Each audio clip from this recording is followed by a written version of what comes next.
अब हम लोग स्टार्ट करते हैं। पिछली क्लास हम लोगों ने क्या पढ़ा था, हम लोगों ने क्या सीखा था?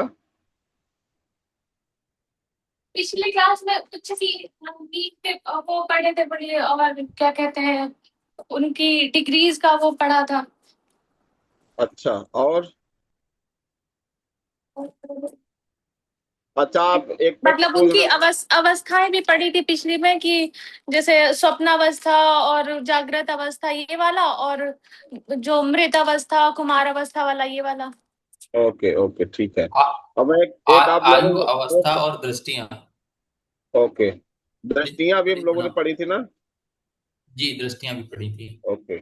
अच्छा, ये बताइए, आप लोग दोनों, हम लोग ये बताइए कि कर्क लग्न की कुंडली में सप्तमेश कौन सा ग्रह होगा? कौन बताएगा, जो जल्दी बता दे। कर्क लग्न की कुंडली में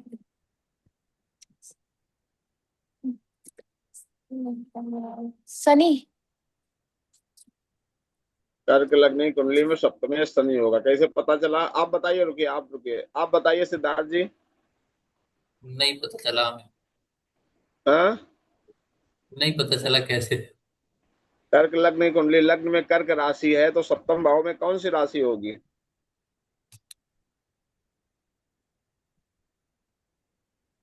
अच्छा, सीधे वो एक बार ठीक है, समझ गया।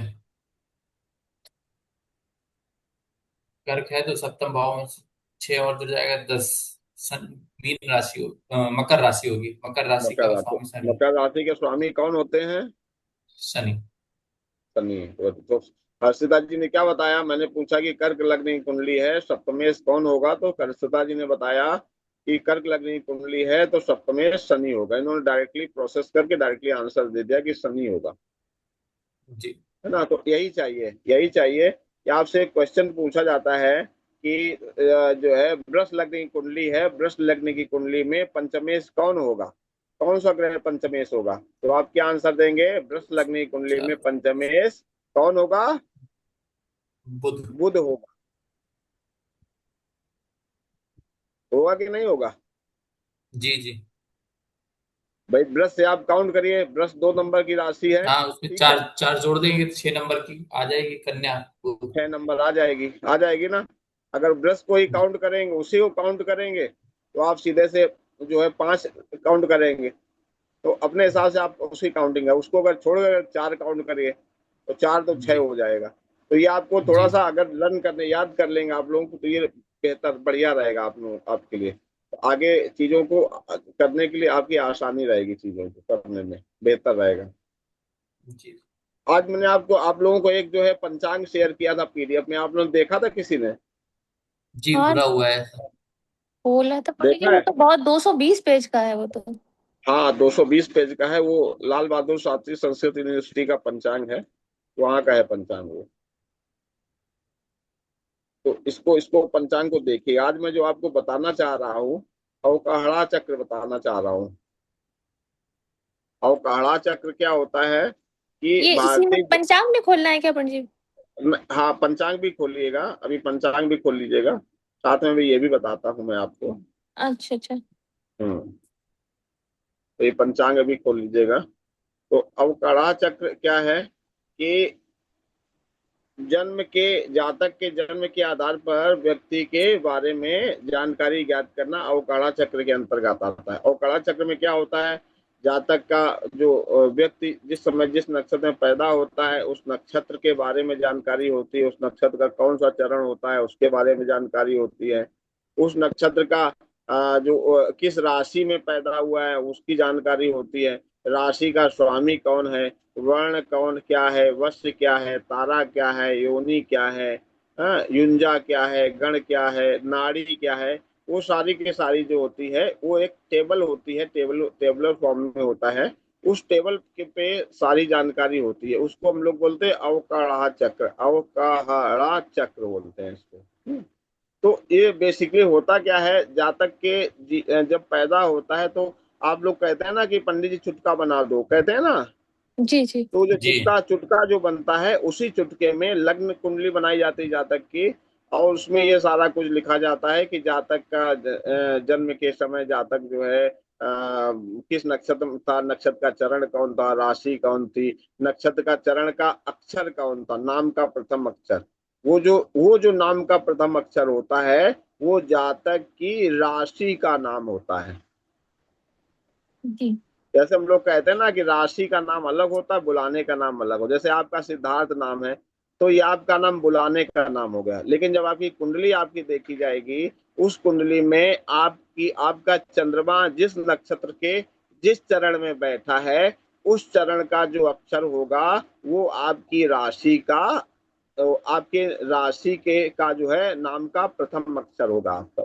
उसी से आइडेंटिफाई होता है कि इस जातक का क्या नाम जरा रखना चाहिए। फिर एक बार फिर से रिपीट कर दीजिए, हम एक एग्जाम्पल डिस्कनेक्ट हो आपको गए थे। बताता हूँ, रुकिए रुकिए।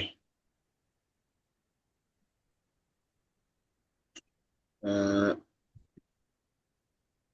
पंचांग, मैंने पंचांग आपको भेजा तो पंचांग डाउनलोड करता हूँ।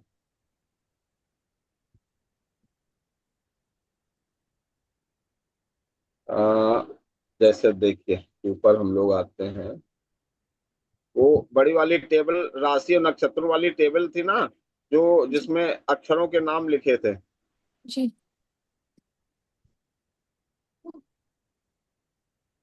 एक सेकंड रख दो।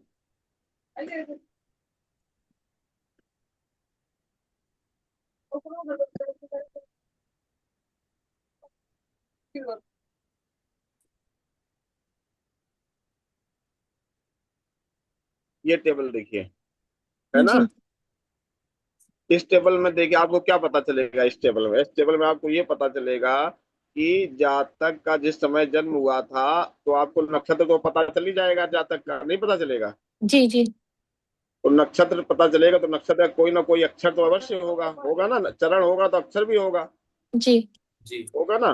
तो वो जो अक्षर होगा जातक का, जो अक्षर वही जातक के नाम का पहला अक्षर होगा। जैसे जैसे हम लोग देखते हैं अनुराधा नक्षत्र, हम लोग जैसे देखते हैं, ठीक है ना। जैसे तो अनुराधा नक्षत्र जो होता है, सबसे तो अनुराधा नक्षत्र के जातक का जन्म अनुराधा नक्षत्र के तीसरे चरण चरण में हुआ है, ठीक है ना। तो अनुराधा नक्षत्र के तीसरे चरण में अगर जातक का जन्म हुआ है तो कौन सा अक्षर आएगा, नू बताइए, इस टेबल देख के बताइए। नू नू आएगा, नू। नू अक्षर आएगा। तो जातक के जी नाम का जो प्रथम अक्षर होगा वो क्या होगा, नू होगा, ठीक है ना। नू से रख दे, जी कोई सा भी नाम आप रख दे नू से। तो अब आपको क्या पता चला कि अनुराधा नक्षत्र का जो तृतीय चरण है, अब किस राशि में आ रहा है अनुराधा नक्षत्र का तृतीय चरण, वृश्चिक वृश्चिक राशि। राशि में वृश्चिक आ में। रहा है। तो जातक का जो राशि हो जाएगी वृश्चिक हो जाएगी, नक्षत्र हो जाएगा अनुराधा हो जाएगा, और चरण तीसरा चरण हो जाएगा, तीसरा चरण। और नाम का जो पहला अक्षर होगा उसका, वो नु अक्षर हो जाएगा। कभी मैं डाउनलोड करूँ अभी आपको, एक मिनट आपको कराता बता रहा हूँ।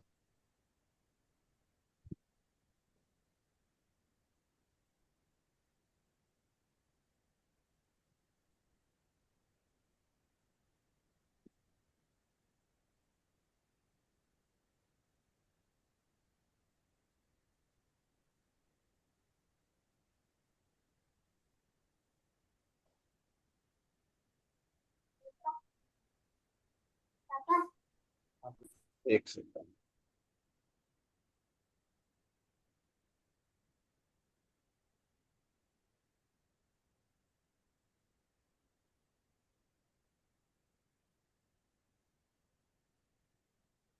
ठीक है, तो ये जो है ये नक्षत्र है। और इससे एक चीज देखिए और पता चलेगा आपको, जो जो टेबल आप देख रहे हो, इस टेबल में देखोगे, अगर इसमें मैथ है, थोड़ी सी कैलकुलेशन का मैथ है, इसलिए आसानी से समझने के लिए कि आप देखोगे कि सीरीज बन रही है, सीरीज ऐसे बन रही है, मेष राशि, सिंह राशि और धनु राशि। इसमें देखिए जो सीरीज होता है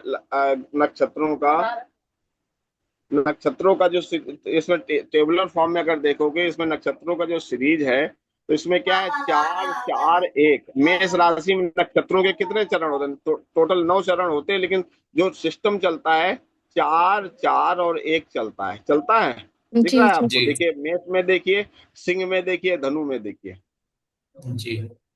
है ना, 4 4 1। तो आपको पता है मेष राशि सिंह राशि धनु राशि है अगर, तो इसमें प्रथम नक्षत्र के 4 चरण हो गए, द्वितीय नक्षत्र के 4 चरण हो गए, और तृतीय नक्षत्र का केवल पहला चरण होगा। ये इसकी सीक्वेंस बनी तीनों में, देखिए। इसके बाद दूसरे में आ जाइए। जब दूसरे में अगर आप होगी वृष राशि में, कन्या राशि में और आपकी मकर राशि में देखोगे तो क्या बनेगा? 3 4 और कितना, 3 4 और 2। इसके देखिए कृतिका के 3 चरण, वृष के 4 चरण और इसके मृगशिरा के दो तो चरण तो टोटल 9 चरण। तो क्यों, क्या हुआ? 3 4 और 9। तो देखिए तीनों में देखिए बनेगा जाकर के। इसके जी बाद जी। देखिए मिथुन में आ जाइए, मिथुन में आइए, तुला में आइए, कुंभ में आइए। तो मिथुन तुला कुंभ में देखो क्या होगा, 2 4 और 3 आ जाएगा। मृगशिरा के 2 चरण, आद्रा के 4 चरण और पुनर्वसु के 3 चरण। 2 4 3। तो मिथुन तुला और स्वाति, इन मिथुन तुला और कुंभ, इन तीनों कुंभ। में जो है ये यही सीरीज बनती है कि 2 4 और 3, मतलब 4 2 6 और 3 9। ठीक है। और इधर पे कर्क में, सिंह में और मीन में अगर आ जाएंगे तो कितना होगा? कितना होगा? एक एक एक चार चार चार। 1 4 4। ये लर्न करने में आपको आसानी रहेगी, अब देखेंगे इसको, लिख लेंगे अगर आप कॉपी में तो ये बढ़िया आसानी रहेगी आपको।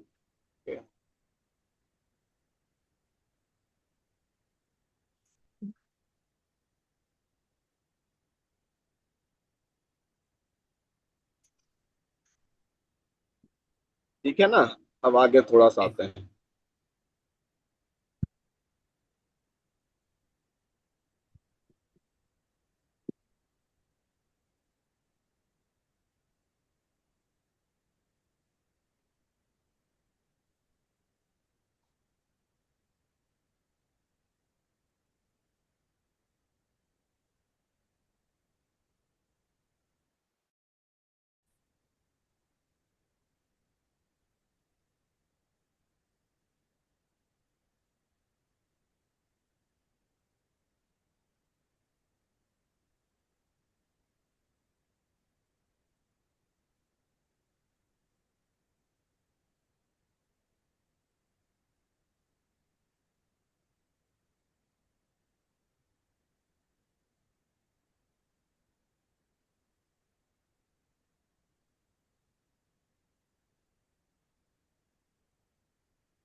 ये स्क्रीन में इस अवकड़ा चक्र की टेबल है, आपको समझ में आ रही है? मुझे लगता है समझ में तो नहीं आ रही होगी आपको, नहीं नहीं पंडित नहीं जी, नहीं पंडित जी नहीं। समझ। क्योंकि मैं अपने इससे शेयर करता हूँ।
इसमें पंचांग में है क्या पंडित जी? हाँ हाँ, पंचांग में है क्या पंचांग में है, अवकड़? मैं अपने मोबाइल से शेयर करने की कोशिश कर रहा हूँ उसको, लेकिन मुझे हमको हम ढूंढ रहे हैं, मिल नहीं रहा, किस पेज पे है, हम तो हम शेयर कर दें। पेज नंबर है उसका।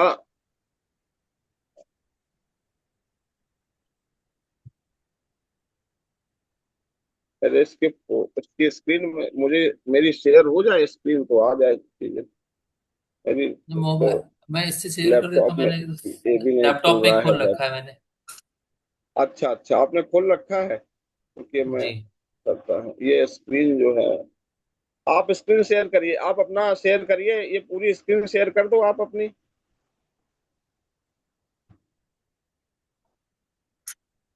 आप अपनी आपने पूरी disable screen.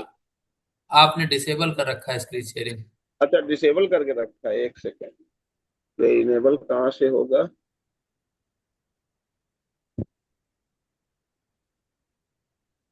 Allow users to share screen.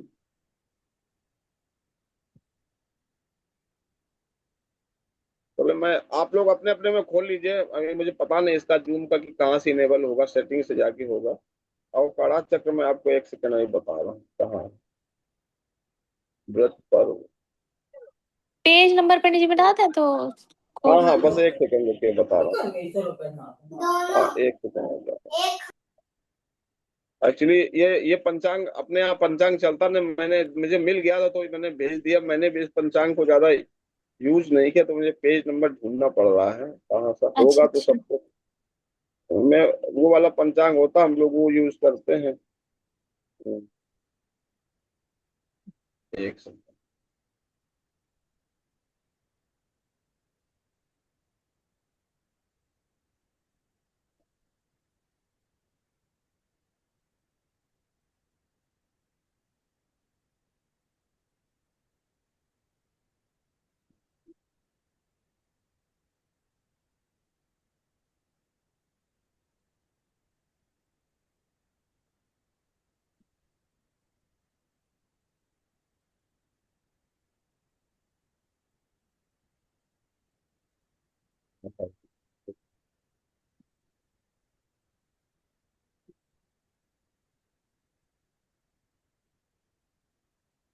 आगे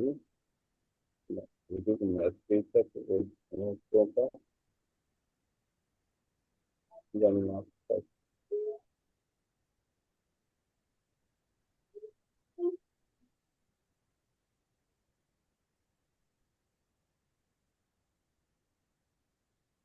हाँ, आप पेज नंबर ओपन करिए, 179। पेज नंबर 179 ओपन करिए। जी।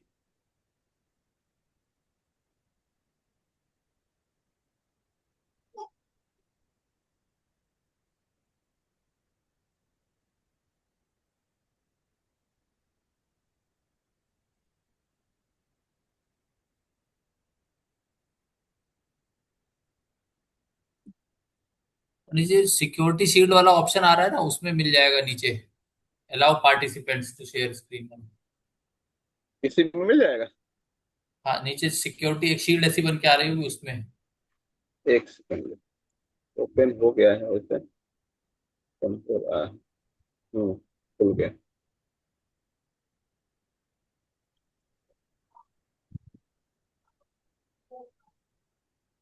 ये देखिए, शेयर अब स्क्रीन दिखाई दी आपको? जी पंडित जी देखिए। ये विद्यापीठ पंचांग दिख रहा है। जी जी। जी जी। ओके, इसमें है 179। मिल गया, जन्माक्षर चक्र आ गया। जन्माक्षर चक्र तो 181 में है। नहीं, वो एक्चुअली पेज नंबर अच्छा पीडीएफ हाँ के हाँ पेज 181 में है, हाँ लेकिन अंदर जो पेज हाँ। नंबर पड़ा है वो 179 ही है। 179 है, ठीक।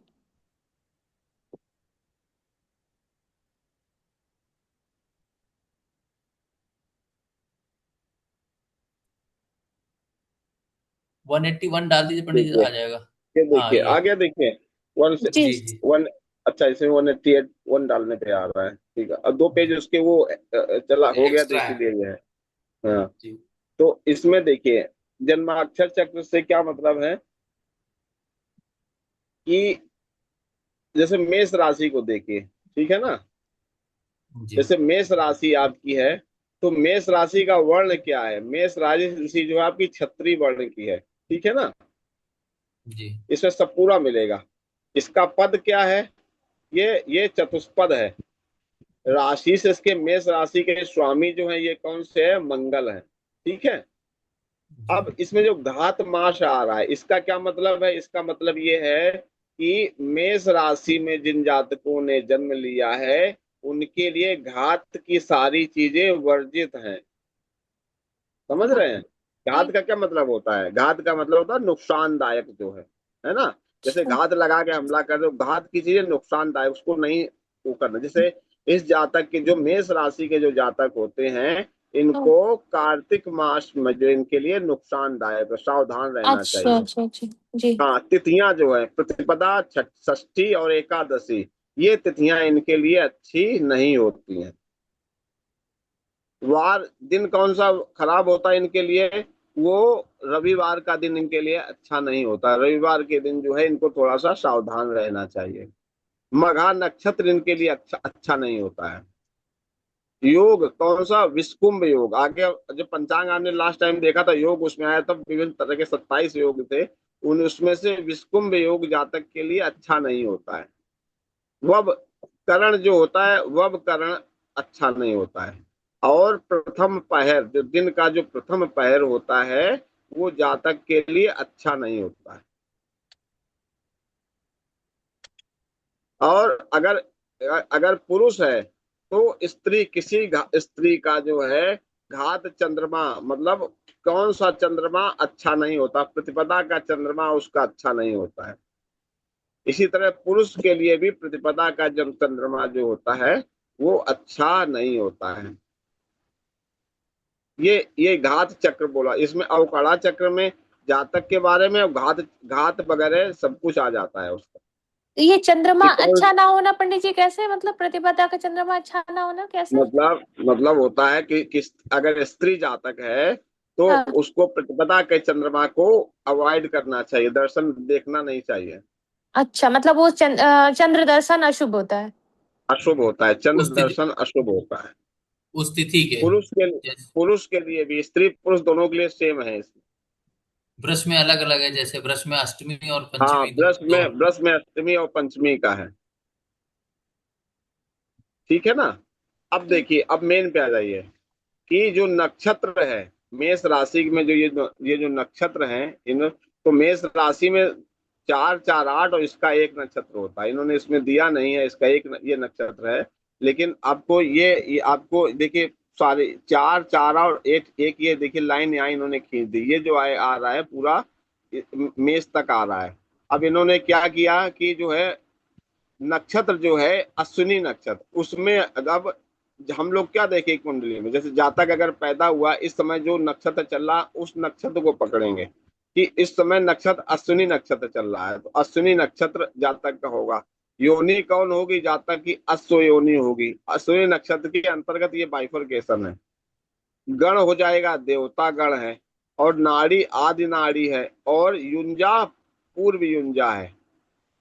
युंजा जो है इसकी पूर्व युंजा युंजा मतलब है। दिशा, दिशा पंडित जी। हाँ, दिशा, ठीक है। तो जी। पूर्व युंजा इसकी है, पूर्व युंजा इसकी बोली जाती है। और चरण जो है इसके देखिए 4 चरण है ना। तो सपोज करिए अश्विनी नक्षत्र के तीसरे चरण में अगर जातक पैदा हुआ है, तो आप उसके राशि का अक्षर कौन सा लेंगे? ये अक्षर लेंगे आप, चो। चो अक्षर लेंगे। अब इस इसका वर्ग क्या हो जाएगा? सिंह वर्ग हो जाएगा। कृतिका का प्रथम चरण भी तो मेष में आ रहा था। हाँ, कृतिका का प्रथम चरण देखिए, ये है ना, ये देखिए कृतिका इसलिए के यहाँ हाँ उन्होंने देखिए, एक लाइन के बाद खींची हुई है वहां से। देखिए, एक के बाद देखिए लाइन खींची है ना ये। जी जी जी जी। तो ये अब हम लोग एक लेख करके चल रहे हैं। जैसे सिंह आ गया, तृतीय चरण में सिंह आ गया। इसका जो नवांश अभी आपको नहीं देखता, वो आपकी मतलब का नहीं है, ठीक है, हम्म। ये इसके बाद ये कुछ नहीं देखना है आपको, इतनी चीजें केवल आपको यहाँ पे देखनी है, और देखें कुछ है इसमें हम्म। आपके लायक।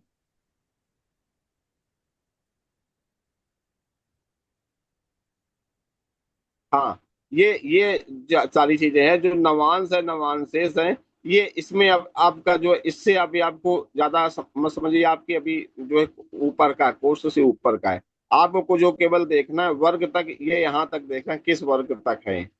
तो इसमें आपका जो निकल अवकड़ा चक्र में यही सारी जानकारियां होती हैं कि राशि से संबंधित इतनी जानकारियां हैं कि छत्री, मेष राशि छत्री है, अगर वह इसमें पैदा होता, सपोज करो कि कृतिका के चौथे चरण में जातक पैदा होता, तो हम लोग क्या लेते कि वृष राशि आ जाती, वैसे उसका जो वर्ण हो जाता चतुष्पद, ये राशि चतुष्पद है, ये शुक्र है इसका स्वामी है, और मार्ग शीर्ष इसकी घात महीना है, घात का जो मास है मार्ग शीर्ष है इसका। पंचमी, दसवीं और पंद्रहवीं, मतलब अमावस्या तिथि, दसवीं तिथि और पंचमी तिथि, ये इनके लिए घात कारक है, नुकसानदायक है। शनिवार का दिन इनके लिए अच्छा नहीं है। बृहस् हस्त नक्षत्र इनके लिए अच्छा नहीं, हस्त नक्षत्र अच्छा नहीं है। सुकर्मा योग अच्छा नहीं है। शकुनी करण अच्छा नहीं है। रात्रि का चतुर्थ पहर इनके लिए, दिन का चतुर्थ पहर इनके लिए अच्छा नहीं है। और अष्टमी मतलब अष्टमी का जो है चंद्रमा, इनको अवॉइड करना चाहिए। स्त्री है तो अष्टमी का अवॉइड करना है, पुरुष है तो पंचमी का अवॉइड करना चाहिए। ये ध्यान रखेंगे इसमें। ठीक है, अब तीसरा, ये तो राशि का आ गया। अब कृतिका नक्षत्र का तीसरा चरण है, तो यहाँ पे आ जाइए कि कृतिका नक्षत्र, मेष उसकी योनि हो जाएगी, राक्षस गण हो जाएगा, अंत नाड़ी हो जाएगी, पूर्व युंजा हो जाएगी। तो इस तरीके से आपको देखना है। अक्षर क्या हो जाएगा, इसका नाम का पहला अक्षर क्या हो जाएगा, ऊ अक्षर से हो जाएगा, तो उसका नाम ऊ से रखें आप, उमेश कुमार जैसे। तो जातक का नाम उमेश कुमार हो, आप रख, राशि का नाम उमेश कुमार हो गया। क्लियर है? जी पंडित। जी। इसमें कोई शंका, कोई संदेह? नहीं। तो इस तरीके से हम लोग इसको देखेंगे। तो यहाँ पे हमने जैसे ये देखा, ये है, इसमें सभी राशि, का जो है पूरी 12 राशियों का आपको ये सारा मिलेगा आपको। जैसे नाम के अक्षर से हम बता सकते हैं हमारा रोहिणी के चौथे चरण में हो।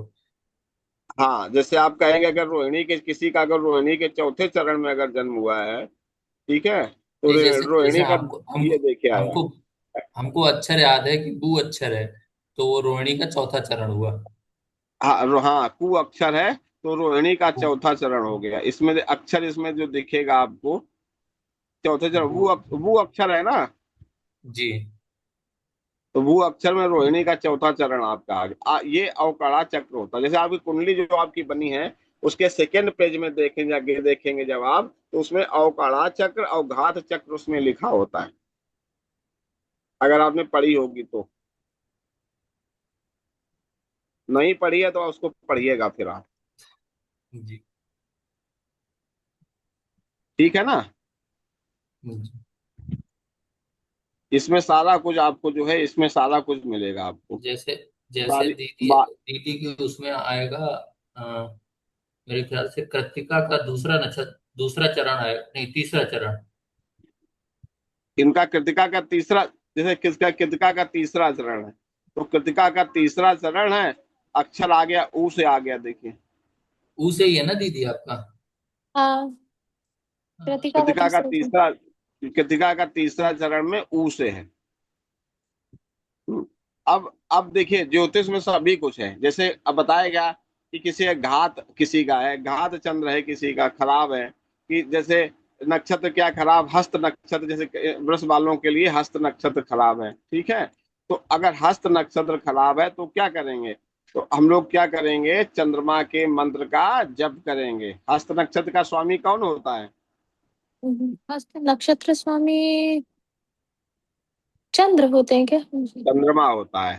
तो हम लोग उसके स्वामी का जप करेंगे। हस्त नक्षत्र के स्वामी चंद्रमा है, उनके मंत्र का जप करेंगे। अगर कभी कोई हो, देखो इतनी सारी चीजें होती हैं, लेकिन प्रैक्टिकली सारी चीजें कर पाना पॉसिबल नहीं हो पाता। आप जो है क्या हस्त नक्षत्र है तो क्या वृष राशि वाले हस्त नक्षत्र में क्या घर से निकलेंगे नहीं क्या? नहीं सर पंडित जी, हमने तो ब्याह कर लिया हस्त नक्षत्र वाले से। अच्छा, नहीं नहीं, बात उसकी नहीं है।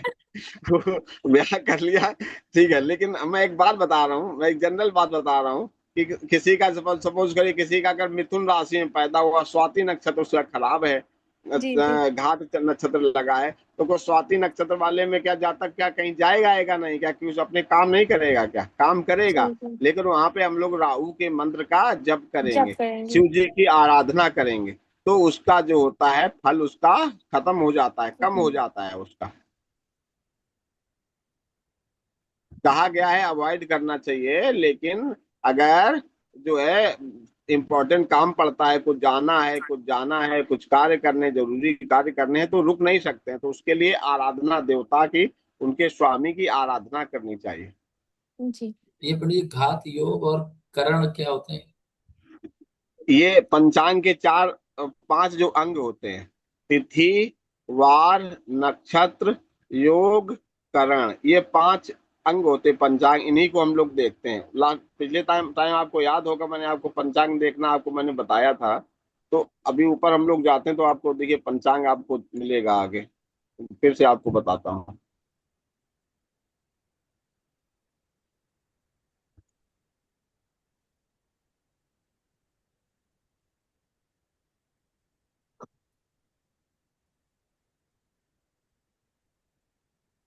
ये देखिए, ये देखिए, विक्रम संवत 2083, साके 1948, मार्ग शीर्ष कृष्ण पक्ष, दिनांक 25 नवंबर से 8 दिसंबर 2026 ईस्वी, दक्षिणायन मतलब सूर्य दक्षिणायन में होंगे, दक्षिण गोल में होंगे, हेमंत ऋतु चल रही होगी के, ये आहरगण है। आहरगण कौन सा है? ये 5711 आहरगण है। और आपके अयनांश क्या है? 24 डिग्री 14 कला और 6 विकला का अयनांश है। जहाँ का दिल्ली का लिया गया तो वहाँ का ये अयनांश है। अब यहाँ पे जो पंचांग है इसके देखिए पांच चीजें हैं। पहला क्या है?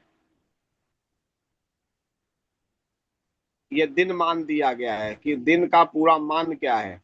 इसमें देखिए केवल सिंपल देखिए, तिथि देखिए, वार देखिए, ना से ती से तिथि है, वा से वार है, ना से नक्षत्र है, यो से योग है, कर से ये करण है। ये पांच जो होते हैं अंग हैं पंचांग के, यही हम लोग इसमें देखते हैं।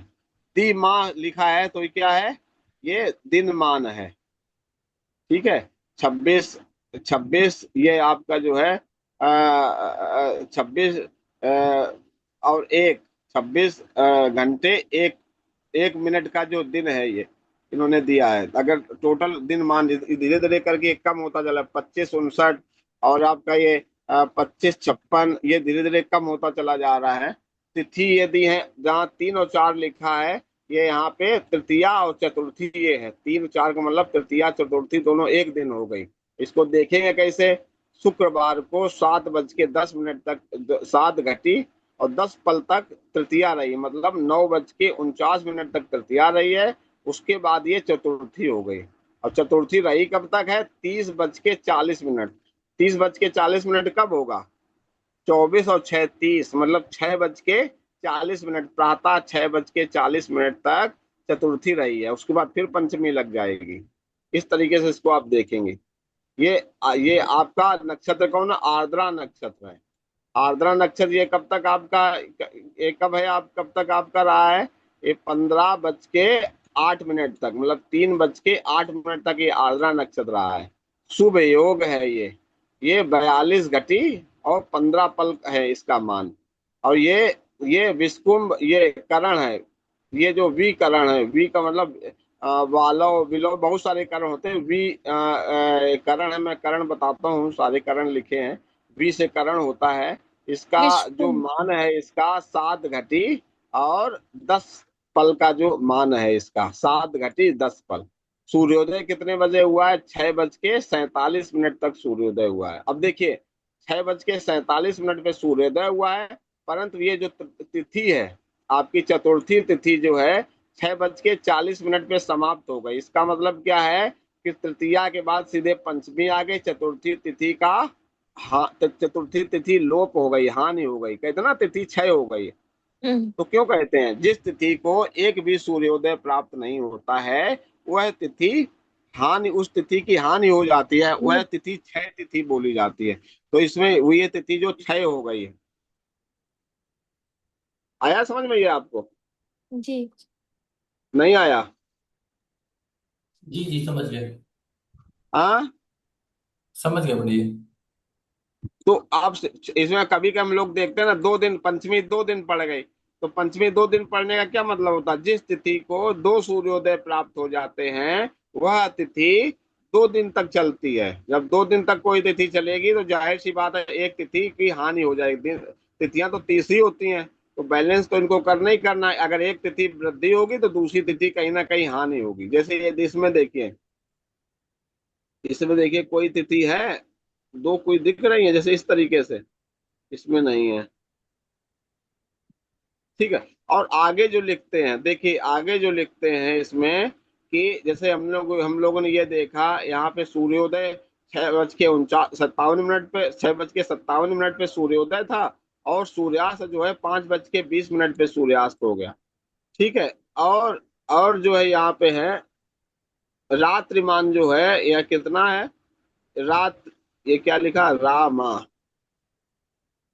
रामा का क्या मतलब है? इस पंचांग में क्या दिया है? रात्रिमान तो नहीं होना चाहिए। एक सेकेंड। माँ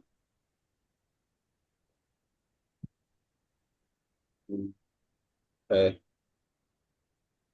पूरा, माँ। अच्छा हाँ, ये जो आपके, ये जो है राष्ट्र तारीखें है, राष्ट्रीय तारीख है जो हमारी सर गवर्नमेंट जो चलाती है, जो उसमें आपके ये मार्ग शीर्ष की चतुर्थी है, पंचमी है, छठी तारीख है, ये राष्ट्रीय वाली है। और ये जो है आपका ये आपका जो अंक, ये अंग्रेजी की तारीख है, नवंबर, 25 नवंबर, 26 नवंबर, 27 नवंबर। ये मुंह से क्या होगा? ये मुंह से आपका जो होगा, ये देखना पड़ेगा मुंह से, ये क्या होगा? ये वाला प्रा वाला और मुंह वाला देखना पड़ेगा, इसका फुल फॉर्म क्या है। तो ये भी तारीख है जो हम लोग पंचांग उसमें देखते हैं। हम लोग पंचांग, जो हमारे पास जो पंचांग है उसमें राष्ट्रीय तारीख आती है, फसली तारीख आती है, हिजरी तारीख, मुसलमानों की हिजरी तारीख आती है, और अंग्रेजी की उसमें ये नवंबर दिसंबर वाली तारीख है, वही इसमें है। ये वही सारी इसमें, ये मुंह का मतलब ये मुसलमानी तारीख तारीख है। मुंह का मतलब ये मुसलमानी तारीख है। तो इनका जो जा से कोई महीना होता होगा तो 14, 15, 16, 17 इस तरीके से महीना है ये इनका। हम लोगों को जो लेनी है अंग से, अंग्रेजी वाली तारीख लेनी है, नवंबर, 25, 26, 27, 28। तो कभी हम देखेंगे 27 नवंबर को, हम देखेंगे कि क्या है, तो 27 नवंबर को पकड़ेंगे, फिर नवंबर वाली पूरी टेबल हम लोग यहाँ से लेकर के पूरा, यहाँ से लेकर के यहाँ तक हम लोग पूरा देख लें। तो 27 नवंबर में चंद्रमा कब है? मिथुन राशि में है। भद्रा 9:48 तक प्रातः रही है, चतुर्थी का व्रत होगा, और चंद्रोदय चंद्रमा 20:01 पर निकलेगा। ये आपको ध्यान रखना पड़ेगा। और इसमें जो टाइम दिया है सारा इंडियन स्टैंडर्ड टाइम में दिया है। इंडियन स्टैंडर्ड तो टाइम जो चलता है 12 के बाद 13 बज आता है, वो 24 घंटे के दिन में देता है वो। इस तरीके से आप इसको जो है पंचांग देख करके, अवकाड़ा चक्र देख करके आप जो है उसको कर सकते हैं। इसमें कुछ समझना है, पूछना है तो आप मुझे बताइए।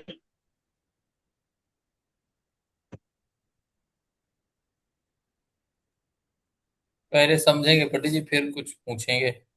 इसको पढ़िएगा, इस पंचांग को पढ़िएगा, जो जी समझ में नहीं आता है तो इस पंचांग में जी। जो शॉर्ट ये लिखे, जैसे मुंह वगैरह ये लिखा है, तो हो सकता है इस पंचांग में ऊपर फुल फॉर्म दिया होगा, पहले दूसरे पन्ने में पढ़ने की विधि दी होगी, फुल फॉर्म दिया होगा इसका। तो आप इसको पढ़िएगा तो समझ में आएगा आपको।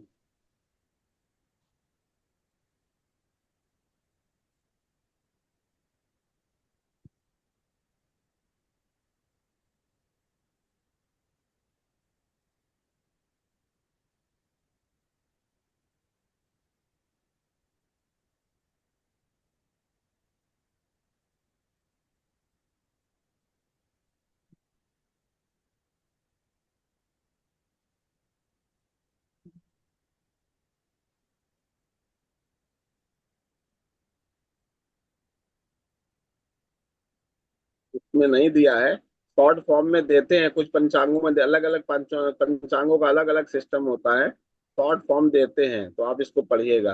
तो जो नहीं समझ में आता है तो एक जो है किसी दिन मैं जाऊंगा, आप लोगों के लिए ले आऊंगा, आप वो पंचांग पढ़िए। तो हम लोगों की जो आदत होती है पंचांग की, अपना महावीर पंचांग पढ़ने की आदत होती है। अलग अलग पंचांग का अलग अलग थोड़ा होता है, लेकिन जो जो मेन होता है वो सब में एक ही होता है। भले वो अलग अलग थोड़ा सा अपना थोड़ा सा लिखे, लेकिन मैं सब में जो मेन होता है, जो देखना है, वो किसी पंचांग को देख के आप बता सकते हो। तिथि कौन है, पर्व कौन है, सारा कुछ आप बता सकते हो। ठीक है ना? जी। जी। आगे चले हम लोग। हाँ। जी।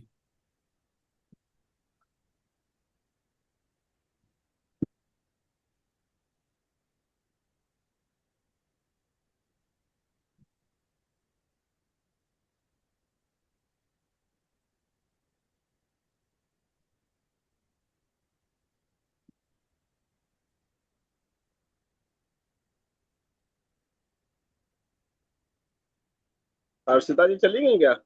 नहीं नहीं पंडित जी।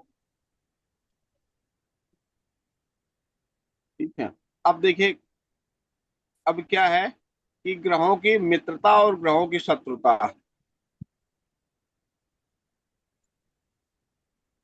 ग्रह आपस में मित्र होते हैं और ग्रह आपस में शत्रु होते हैं। ठीक है ना? तो ग्रहों की मित्रता शत्रुता अगर देखते हैं तो इससे आपको पता चलती है। तो ग्रहों की जो मित्र जो समान स्वभाव वाले जो ग्रह होते हैं, वो सामान्यतः अच्छे परिणाम देते हैं और आपस में मित्र कहलाते हैं। इसी के विपरीत जो होता है, जो विपरीत स्वभाव वाले जो ग्रह होते हैं, वो आपस में शत्रु कहलाते हैं, शत्रु होते हैं आपस में। तो ग्रहों की जो मित्रता होती है, दो तरीके की मित्रता होती है। पहली मित्रता नैसर्गिक मित्रता होती है, जो नैसर्गिक रूप से मित्र होते हैं, मतलब है। और दूसरी तात्कालिक मित्रता शत्रुता होती है, कि तत्काल रूप से मिल जाते हैं तो मित्र बन जाते हैं, तत्काल रूप से शत्रु बन जाते हैं, परिस्थिति बस शत्रु और मित्र बन जाते हैं। और तात्कालिक और नैसर्गिक मित्रता दोनों को मिला करके जो मित्रता बनती है, वो पंचधाम मैत्री होती है। वो हर कुंडली के हिसाब से अलग अलग होती है। तो हम लोग इस पे थोड़ा सा चर्चा करते हैं, थोड़ी सी।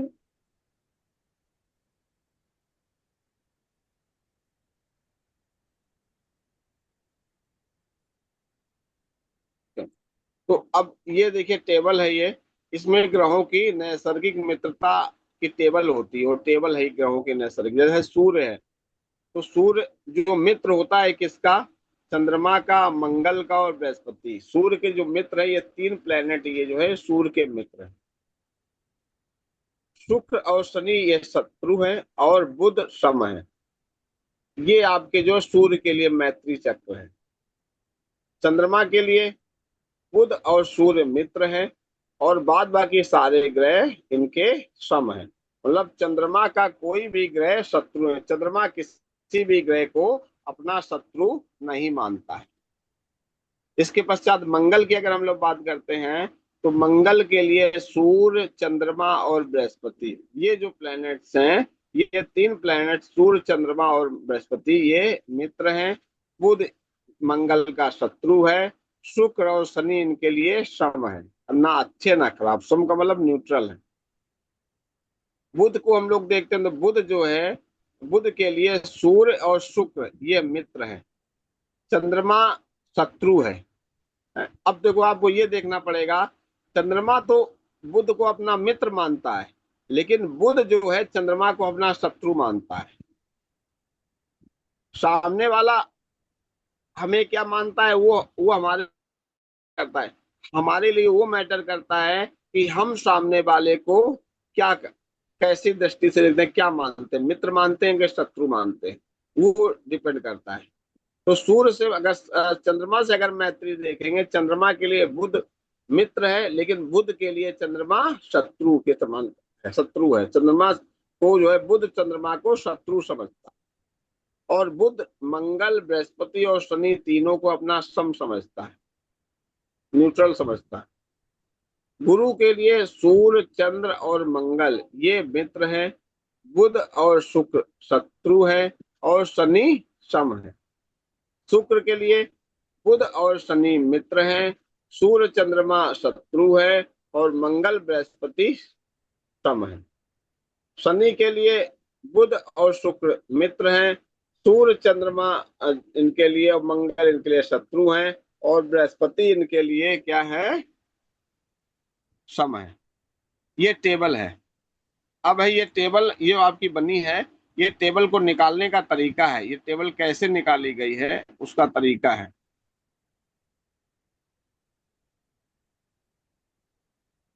ये देखिए रूल है ये, किसी ग्रह की मूल त्रिकोण राशि से 2, 4, 5, 8, 9, 12 इन राशियों के स्वामी उनके मित्र होते हैं, एवं उच्च राशि का स्वामी भी उसका मित्र होता है।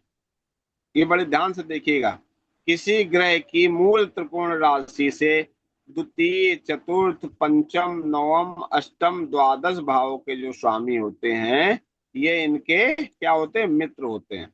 और बाद बाकी जो सभी जो हैं वो इनके क्या होते हैं, शत्रु होते हैं इनके।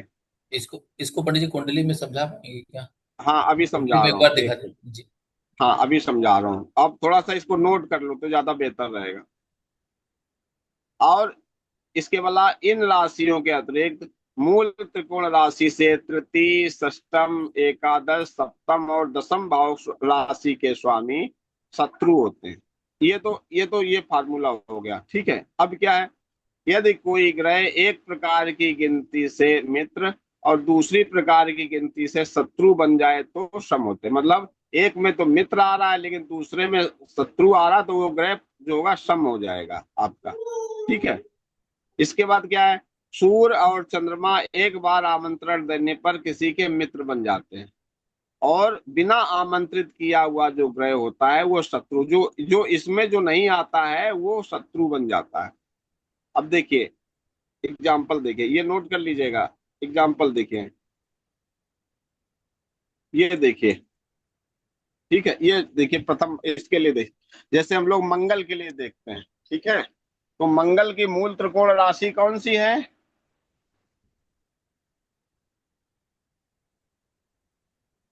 मंगल की मूल त्रिकोण राशि कौन सी है, कौन बताएगा? जी। हाँ मंगल की थोड़ा मूल सा तेज बोलिए, आवाज कम आ रही।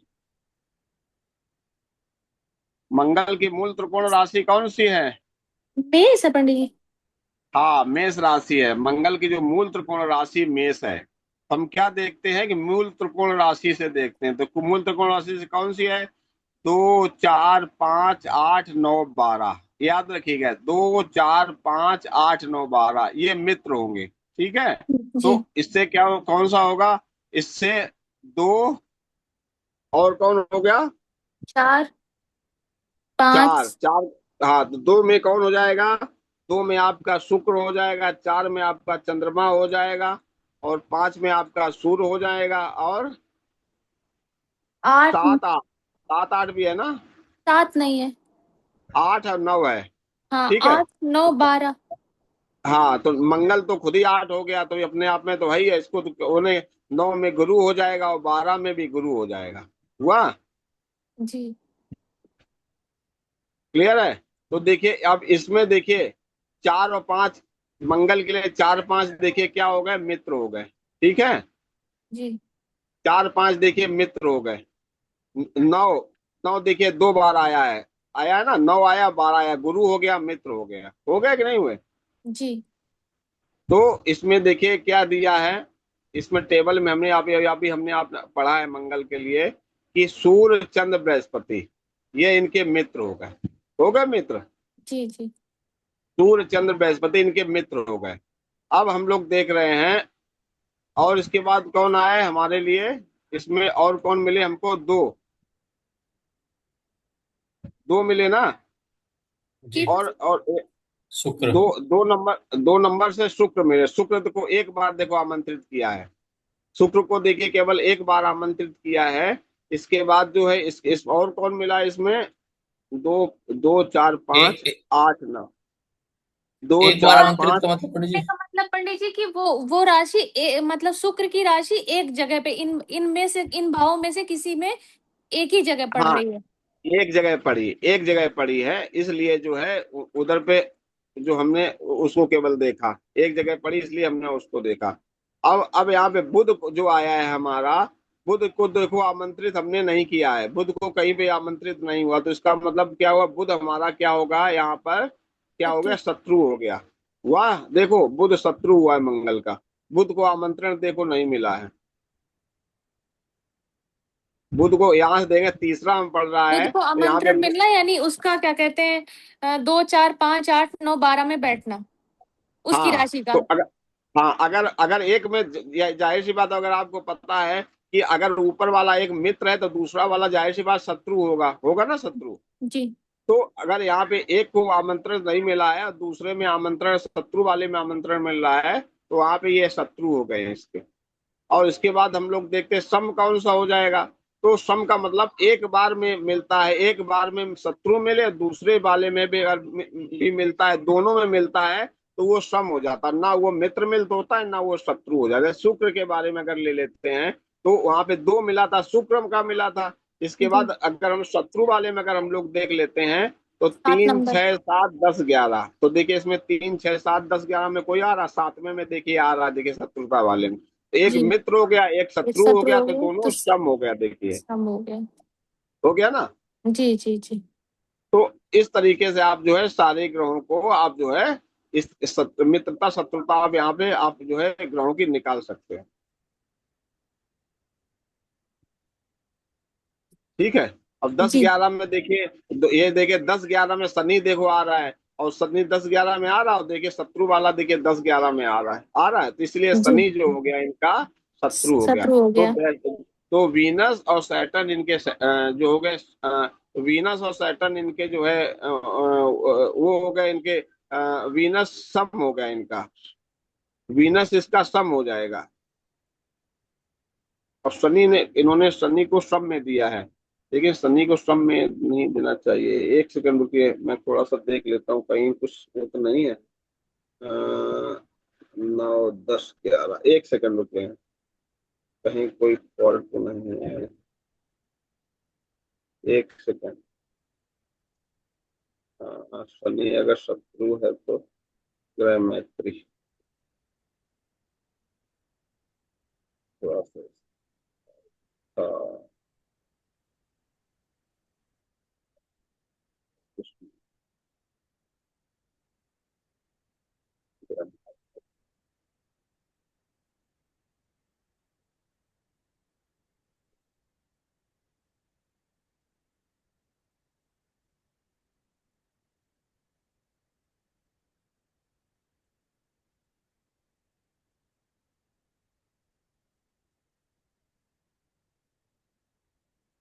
हाँ, ठीक ठीक। अब देखिए ये सही है आपका। शनि को यहाँ पे सम क्यों लिया गया है, यहाँ पे देखिए लिखा है कि उसकी उच्च राशि का स्वामी उसका मित्र होता है। उसकी उच्च उच्चता। राशि का जो स्वामी होता है उसका मित्र होता है। तो शनि इसलिए उच्च राशि का जो होगा मित्र हो जाएगा, परंतु दूसरे वाले में भी शनि आ रहा है, इसलिए एक तरह मित्र हो गया, एक जगह शत्रु हो गया, इसीलिए शनि को यहाँ पे सम सम में का रख होता दिया है। गया, इस कारण से। तो हम जी। लोग क्या ध्यान रखेंगे यहाँ पर, हम लोग ये ध्यान रखेंगे कि मूल त्रिकोण राशि से 2 4 5 8 9 12 राशियों के स्वामी उनके मित्र होते हैं, तथा उच्च राशि का स्वामी भी उनका मित्र होता है। इसके अतिरिक्त मूल त्रिकोण राशि से 3 6 7 10 11 राशियों के स्वामी उनके शत्रु होते हैं, ये याद रखेंगे हम। अब हमें ये भी ये देखना है कि सूर्य चंद्रमा तो एक बार में मित्र बन जाते हैं, लेकिन दूसरे जो ग्रह होते हैं सूर्य चंद्रमा के अलावा, अगर 2 राशियां मिल रही हैं तो मित्र होती हैं, और एक राशि ही केवल मिल रही है तो सम हो जाती है। और दोनों अगर खराब में मिलते, मिलते शत्रु तब होते जब दोनों ही खराब में मिलेंगे। जैसे एक एग्जांपल हम लोग और देखते हैं, जैसे हम लोग शनि का देखते हैं, तो शनि की मूल त्रिकोण राशि क्या है, शनि की मूल त्रिकोण राशि कुंभ है पंडित शनि की मूल त्रिकोण राशि हो गई कुंभ हो गई, ठीक है ना। जी। शनि की मूल त्रिकोण राशि है कुंभ है। ठीक, कुंभ राशि हो गई शनि की मूल त्रिकोण। अब हम लोगों ने इसमें क्या देखा, हम लोग इसमें क्या देख रहे हैं कि दो चार, हाँ, शनि के दो 10। चार, हाँ, 2 4 5, 2 4 5 8 9 12। तो यहाँ से देखेंगे, यहाँ से हम लोग देखेंगे 2 4 5 8 9 12। तो पंडित ये जी 10वें ये नंबर से देखेंगे कि 11वें से देखेंगे? नहीं नहीं, आप जिस ग्रह को देख रहे हैं उसकी मूल त्रिकोण राशि से देखेंगे ना। अच्छा 10वें अच्छा। 11वें को आप भूल जाओ, उसकी जी मूल जी। त्रिकोण नहीं, राशि से मूल देखेंगे। त्रिकोण से शुरू करेंगे जी, कुंभ से तो शुरू मूल करेंगे। त्रिकोण राशि कुंभ है, देखिए इसकी। जी जी। ठीक है ना। जी तो इसके जो हुए मित्र हुए, कौन हुए, एक तो ये मित्र हुआ, दो हुआ, ठीक है ना। इसके जी। बाद कौन हुआ, चार हुआ, 4 नंबर। दो तीन, फिर एक मित्र ये हो गया, जी। ठीक है। फिर 5 5वां। एक मित्र ये हो गया। फिर इसके 8वां। बाद कौन हो गया, 8। तो छठा नंबर। 7 8, एक 8 ये हो गया। फिर कौन 9। हो गया, 9 7वां। 8, फिर ये हो गया। फिर और कौन हो गया, 12, 9 के 12वां। 10 11 12, 10वीं। है ना। ये तो जी अपने आप में खुद ही है। तो इसके जी। इस तरह से मित्र कौन हो गए, देखिए। एक तरह से अगर गुरु हम हो लोग गया। देखेंगे, इसके जो मित्रों की श्रेणी में अभी आएंगे आपका, तो आपका मित्रों की श्रेणी में देखिए एक आपका ये आ गया, वीनस देखिए इसका मित्र हुआ। देखिए 2 बार दोनों राशियां देखिए इसकी मिल रही जी हैं। जी जी। इसके बाद देखिए मर्क्यूरी देखिए, इनकी देखिए दोनों राशियां मिल रही है ना। जी। जुपिटर की देखिए एक राशि मिल रही है ना। तो हाँ। जुपिटर जुपिटर की केवल अब एक राशि मिल रही। तो अभी आपने क्या देखा, जो इनके मित्र में जो आ जाएंगे, मित्रों में अगर गणना आप इसकी करने की करेंगी, तो इनके मित्र कौन बनेंगे जा करके, मित्र। इनके मित्र बनेंगे शुक्र हो गया। वीनस बनेंगे और मरकरी बनेंगे। यही तो बनेंगे ना, बनना चाहिए ना इनका। जी।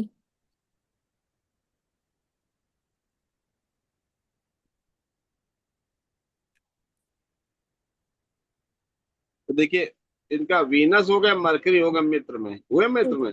जी, गुरु की एक ठीक है। राशि इसमें, एक उसमें, तो सब केवल में चले हाँ, गए। गुरु की केवल देखिए एक राशि इसमें आई है। एक राशि मित्र में आई होगी, एक राशि शत्रु में, तभी शत्रु देखिए में गुरु तो इसके सम हो गए। कम ठीक हो है। गए। अब आप जो है इनका वो देख लो, आप इनका, आप इनका शत्रु वाला देख लो।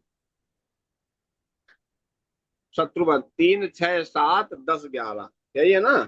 जी जी। इनके 3 6 7 10 11। तो 3 6 7 10 11 में कौन आ जाएंगे, देखिए ये है। ठीक है पहला। ना। तो 1 2 3 में मंगल देखो आ गए। ठीक है।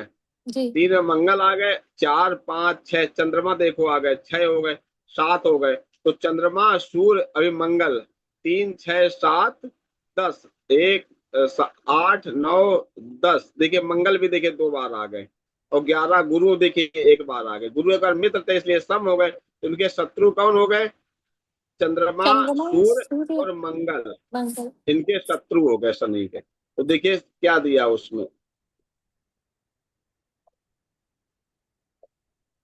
चंद्रमा सूर्य और मंगल। आ गया समझ में। जी जी। सिद्धार्थ जी आपको आया समझ में, नहीं आया।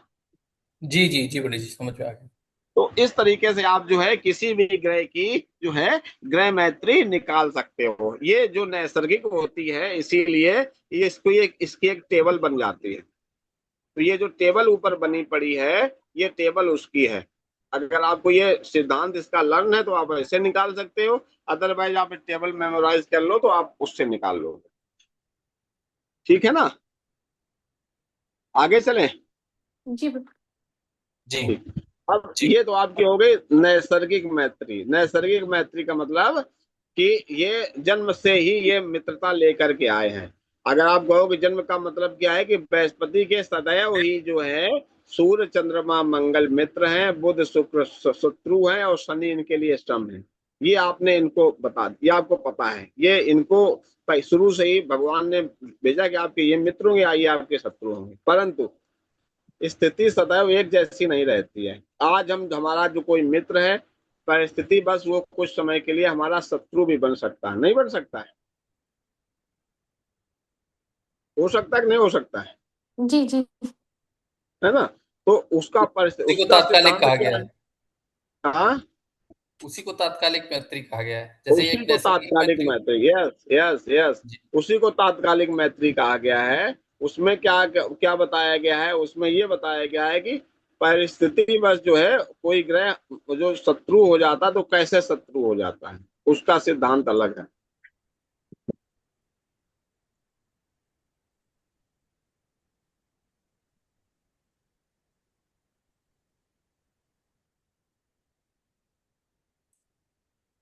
तात्कालिक मैत्री, मैं आपको सिंपल से सिद्धांत एक बता रहा हूं, ठीक है ना। जिस जिस राशि से भी देखेंगे, जिस ग्रह को भी देखेंगे, ठीक है, जिस ग्रह को भी हम लोग यहाँ पे देख रहे हैं, जैसे मंगल के लिए हम लोग देख रहे हैं, तो हम लोग ये देखेंगे उस राशि को छोड़ करके तीन भाव आगे और तीन भाव पीछे के जो ग्रह होंगे वो मित्र होंगे, बाद बाकी सभी शत्रु हो जाएंगे। बड़े ध्यान से समझिएगा। जिस राशि को भी देख रहे हैं, जिस ग्रह को, जैसे मंगल को जैसे देखना है, तो मंगल को हमें जो देखना है, तो मंगल के लिए जो हम देख रहे हैं, तो मंगल ये हमारे हैं, इनकी मूल त्रिकोण राशि ये मंगल की है, ये है। तो इससे इसको छोड़ करके, इस राशि को छोड़ करके तीन भाव आगे और तीन भाव पीछे, ये जो ग्रह हैं, इनको अगर पकड़ लेते हैं तो ये हमारे क्या होंगे, मित्र होंगे हमारे। तो यहां से लेकर के आगे आए। हाँ हाँ,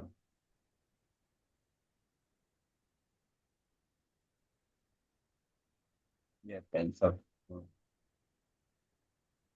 ठीक।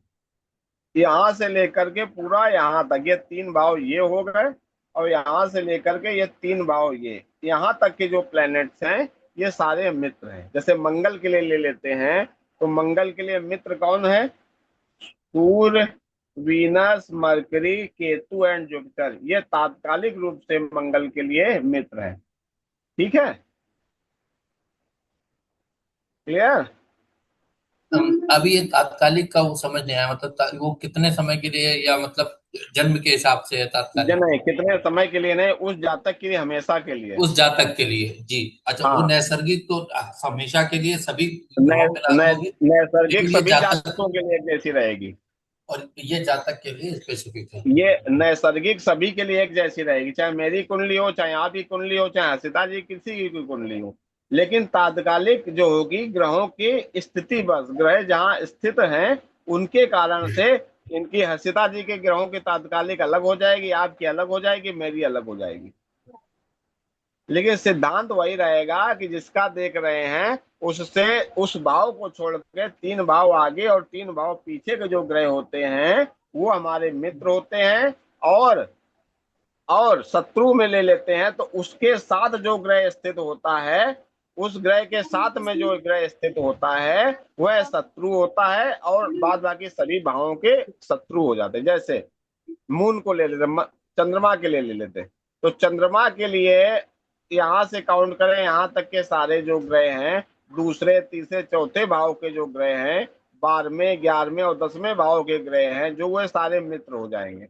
लेकिन चंद्रमा के लिए Rahu and Mars and Saturn, ये इनके लिए शत्रु हो जाएंगे।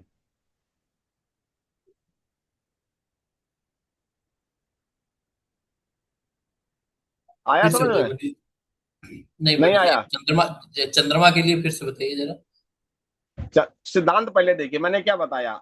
जिस ग्रह को देख रहे हैं उस ग्रह से तीन भाव आगे और तीन भाव पीछे, उसको छोड़ करके, उसके ग्रह के भाव को छोड़ करके तीन भाव आगे और तीन भाव पीछे के जो अच्छा, ग्रह होते हैं मित्र हो जाते हैं। अच्छा, इसमें मूल त्रिकोण नहीं देखना है? ना ना, इसे ग्रह देखें आप, सिंपल, मूल त्रिकोण नहीं देखना, हम अच्छा। ग्रह के लिए देख रहे हैं। तो अच्छा। जिस जिस ग्रह को ले रहे हैं उस ग्रह के वाले भाव को छोड़ के तीन भाव आगे और तीन भाव पीछे के जो ग्रह होंगे वो मित्र हो जाएंगे। जैसे मित्रता, अब मित्रता में ले लेते, जैसे चंद्रमा के लिए ले ले, तो दो तीन चार, चंद्रमा से दो तीन चार, इन भावों में कोई ग्रह नहीं, इनको छोड़ दो। 10 11 12, इनमें जो ग्रह बैठे हैं, Jupiter Ketu Venus Sun and Mercury, ये बैठे इनमें। तो ये जो हो जाएंगे Jupiter Ketu Venus Sun and Mercury, ये इनके लिए मित्र हो जाएंगे चंद्रमा के लिए। ठीक है ना। जी जी। अब चंद्रमा के लिए शत्रु कौन होगा? शत्रु के लिए क्या कहा गया है? शत्रु के लिए कहा गया है कि जो साथ में बैठा ग्रह होगा वो तात्कालिक रूप से शत्रु हो जाता है। और इनके अलावा जो 6 भाव ये आपने काउंट किए हैं, इनके अलावा जो 6 भाव बचेंगे आपके, उन भावों में स्थित सभी ग्रह शत्रु हो जाए। तो क्या मतलब है कि चंद्रमा के अलावा इनके साथ में जो ये ग्रह बैठे हैं ये इनके शत्रु हो जाएंगे। और यहाँ से लेकर के यहाँ तक सारे ग्रह इनके शत्रु हो जाएंगे। तो उसमें राहु मंगल और शनि आ जाएंगे। राहु मंगल और शनि आ जाएंगे। ठीक है ना? तो शत्रु जो होंगे इनके, ये जो इनके शत्रु हो गए।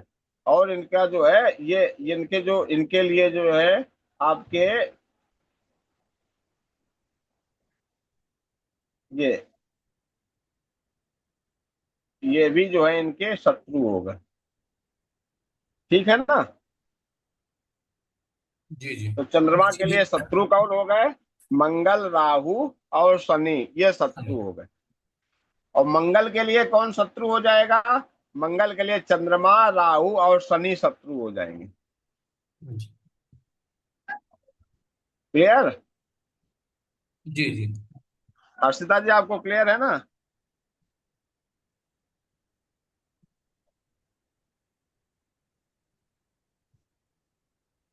हर्षिता जी जी को जी जी जी समझ जी। समझ में आ रहा ना आपको? अब अच्छा आप बताइए, मुझे आप बताइए ये कि केतु के लिए कौन मित्र होगा, कौन शत्रु होगा, कौन बताएगा?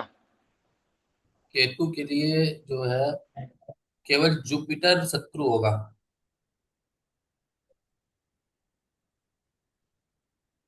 चंद्रमा और मंगल और राहु जो है वो मित्र, एक दो तीन, नहीं, हाँ ये मित्र। सारे मित्र में आ जाएंगे। चंद्रमा, मंगल, राहु, शनि, वीनस, मरकरी, और मरकरी, और इधर भी सैटर्न भी सैटर्न, तो आएगा। सैटर्न, ये सारे मित्र हो जाएंगे, हाँ, केवल जुपिटर केवल शत्रु आएगा। जुपिटर बचेगा शत्रु में। केवल जुपिटर, क्योंकि जुपिटर साथ में स्थित है। इससे 3 भाव ये हो गए और इससे 3 भाव ये हो गए। ये यहाँ तक के मित्र रहेंगे, है ना? ठीक है ना? जी जी जी जी। जी। अच्छा, सैटर्न के लिए बताइए। सैटर्न सैटर्न के लिए। सैटर्न के लिए जुपिटर, केतु मित्र होंगे, बाकी सारे शत्रु होंगे। हाँ। इनके लिए जुपिटर और जुपिटर केतु। के मित्र होंगे, बाद बाकी सारे शत्रु हो जाएंगे, शत्रु। तात्कालिक होंगे। जी क्लियर? जी जी। जी। ये आपको जो होगा ये आपको सारे एक टेबुलर फॉर्म में लिखने पड़ेंगे सब आपको। ये पेन कॉपी वाला काम है। अच्छा, जब जब कुंडली देखेंगे तब उसमें ये लिखना पड़ेगा। नहीं नहीं, ये तो निकाल लिए। अब इसके अलावा जो है आपको क्या निकाल करना पड़ेगा? जब आप इसके वो निकालोगे, जब पंचदान निकालोगे तो आपको टेबुलर फॉर्म का जरूरत पड़ती है, जब इनकी जरूरत पड़ेगी। देखो ये सिद्धांत क्या है, देखो पंचदान मैत्री का देखिए सिद्धांत क्या है। यदि हम नैसर्गिक मित्रता, शत्रुता और तात्कालिक मित्रता शत्रुता को एक साथ ले लें तो हमें पंचधाम मैत्री प्राप्त होती है। और हमें कुंडली में फलित करने के लिए इस पंचधाम मैत्री की जरूरत पड़ती है। तो दोनों का मिला ये जुला इफेक्ट। हाँ, मिला जुला दोनों का। तो अब क्या है, क्या रूल क्या है? यदि 2 ग्रह आपस में नैसर्गिक रूप से मित्र हो तथा तात्कालिक रूप से मित्र हो तो वे अधिमित्र, ग्रेट फ्रेंड हो जाते हैं। मतलब जैसे आपने क्या कहा कि सूर्य का मित्र चंद्रमा है, और तात्कालिक में भी सूर्य का मित्र चंद्रमा है, तो सूर्य के लिए चंद्रमा अधिमित्र हो जाएगा। जी ठीक है? इसमें जो जी बनाया गया है टेबुलर फॉर्म में, जो इनका जो इनको 5 तरीके से जो इनको क्या आइडेंटिफाई किया गया है, 5 तरीके के नाम इनको दिए गए हैं। पहला दिया गया है अधिमित्र, दूसरा मित्र, तीसरा सम, चौथा अधिशत्रु और पांचवा शत्रु। इस तरीके से दिया गया है। इन पांचों को निकालने का रूल क्या है? नैसर्गिक मित्रता में कोई ग्रह मित्र है, तात्कालिक मित्रता में कोई ग्रह मित्र है, तो पंचदा में हुआ है अधिमित्र में आ जाता है। जी। इसी तरीके से नैसर्गिक मित्रता में कोई ग्रह सम है, तात्कालिक में मित्र है तो वो ग्रह मित्र बन जाता है। इसी तरीके से अरे, हाँ इसको ऐसे समझ सकते हैं कि मित्र मित्र हैं तो अधिमित्र, शत्रु शत्रु हैं तो हाँ अधिशत्रु। और हाँ सम के हाँ साथ ये अगर मित्र हैं तो मित्र, शत्रु है तो शत्रु, और हाँ अगर हाँ जैसे हम शत्रु लोग, मित्र है तो सम हो गया। हाँ जैसे हम लोग 10th स्टैंडर्ड में पढ़ते तो हम लोग तो नहीं, प्लस प्लस, प्लस प्लस तो जी प्लस हो गया, माइनस माइनस तो प्लस हो गया, प्लस माइनस माइनस हो गया, ऐसा पढ़ते थे ना हम लोग। जी तो बस वही समझिए कि आपको मित्र मित्र अगर मिले तो अधि मित्र हो गए, सम और मित्र मिले तो मित्र हो जाएंगे, शत्रु और मित्र मिलेंगे तब सम हो जाएंगे, शत्रु और शत्रु मिल जाएंगे तो अधि शत्रु हो जाएंगे, सम और शत्रु मिल जाएंगे तो शत्रु हो जाएंगे। तो जी यही यहाँ पे जो है, यहाँ पे इस उसको यहाँ कर दिया गया। यदि दो ग्रह नैसर्गिक रूप से सम हो और तात्कालिक रूप से मित्र हो तो वो मित्र बन जाते हैं। यदि दो ग्रह नैसर्गिक रूप से शत्रु हो और तात्कालिक रूप से मित्र हो तब वो ग्रह सम हो जाते हैं, न्यूट्रल हो जाते हैं। यदि ग्रह नैसर्गिक रूप से शत्रु हो और तात्कालिक रूप से भी शत्रु है तो अधिशत्रु बन जाते हैं। यदि नैसर्गिक रूप से सम हो और तात्कालिक रूप से शत्रु हो तो वह ग्रह अधिशत्रु बन जाते हैं। तो ये टेबुलर फॉर्म में आपका जो आपको ये बताया गया है इस तरीके से। तो कोई कुंडली होगी तो आपको निकालना पड़ेगा थोड़ा सा, अगर आपके पास कोई कुंडली, अपनी ही कुंडली है तो थोड़ा सा प्रैक्टिस करिएगा उसमें, तो बेहतर रहेगा। ये प्रैक्टिस करेगा तो और ज्यादा क्लियर होगा आपको। ये जैसे कुंडली है, वही वाली कुंडली है ये। तो अगर इसको निकालना है तो आप इसको निकाल लेंगे तो ये तो ऑलरेडी सॉल्व है। इस कुंडली में देखेंगे तो यहाँ पे चंद्रमा, इनको देख रहे हैं, चंद्रमा मंगल को देख रहे हैं। चंद्रमा इस कुंडली में दोनों, ये एक सम है एक शत्रु है तो दोनों शत्रु हो गया। चंद्रमा शुक्र को देख रहे हैं तो एक सम है दूसरा मित्र है तो दूसरा मित्र हो गया। चंद्रमा सूर्य को देख रहे हैं तो एक मित्र है दूसरा मित्र है, एक दूसरे, दोनों एक दूसरे के मित्र हैं तो आप अधिमित्र हो गया। चंद्रमा बुध को देख रहे हैं तो चंद्रमा जो है बुध को नैसर्गिक में मित्र मानता है, और मित्र मानता है। और जो है ये, और बुध जो है इसको जो है इस बुध कुंडली के हिसाब ये, से भी मित्र है, इस हाँ कुंडली के तो हिसाब से भी मित्र है। हाँ तात्कालिक में भी मित्र ये है, तात्कालिक में भी मित्र है तो मित्र हो गए इसमें। ठीक है, और चंद्रमा और बृहस्पति को देख रहे हैं तो नैसर्गिक में सम है उसमें मित्र है तो आपके ये मित्र हो गए। चंद्रमा शनि को देख रहे हैं तो सम में ये चंद्रमा नैसर्गिक में सम है और तात्कालिक में शत्रु है तो ये शत्रु हो गए। इस तरीके से आपने इसमें वो कर दिया। ठीक है ना? इस जी तरीके इसमें इसको देखिए, कोई इसमें संदेह हो कोई डाउट है तो बताइए ना, फिर आगे में हम लोग चलते हैं। नहीं ठीक है। और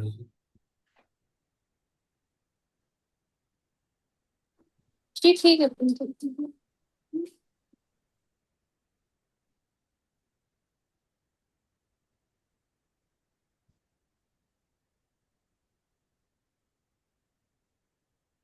ठीक है ना? अब हम लोग राहु केतु के बारे में आ जाते हैं। राहु केतु की मित्रता शत्रुता क्या होती है? तो राहु केतु को ज्योतिष शास्त्र में छाया ग्रह की संज्ञा प्राप्त है, यानी राहु केतु का कोई भौतिक अस्तित्व नहीं है।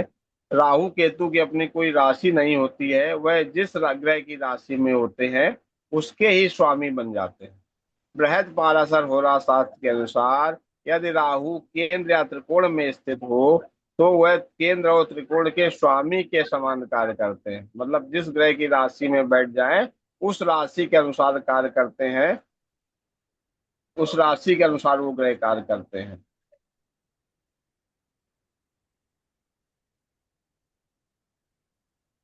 ठीक है। यदि यदि राहु या केतु त्रिकोण में केंद्र के स्वामी के साथ हो या राहु केतु केंद्र के त्रिकोण के स्वामी के साथ हो तो राजयोग कारक होते हैं। इसके अलावा राहु केतु तीसरे छठे और 11वें स्थान पर स्थित हैं तो अच्छे फल देते हैं ये। अब राहु के साथ होने पर विशेष परिस्थितियों में सूर्य और चंद्र ग्रहण होता है।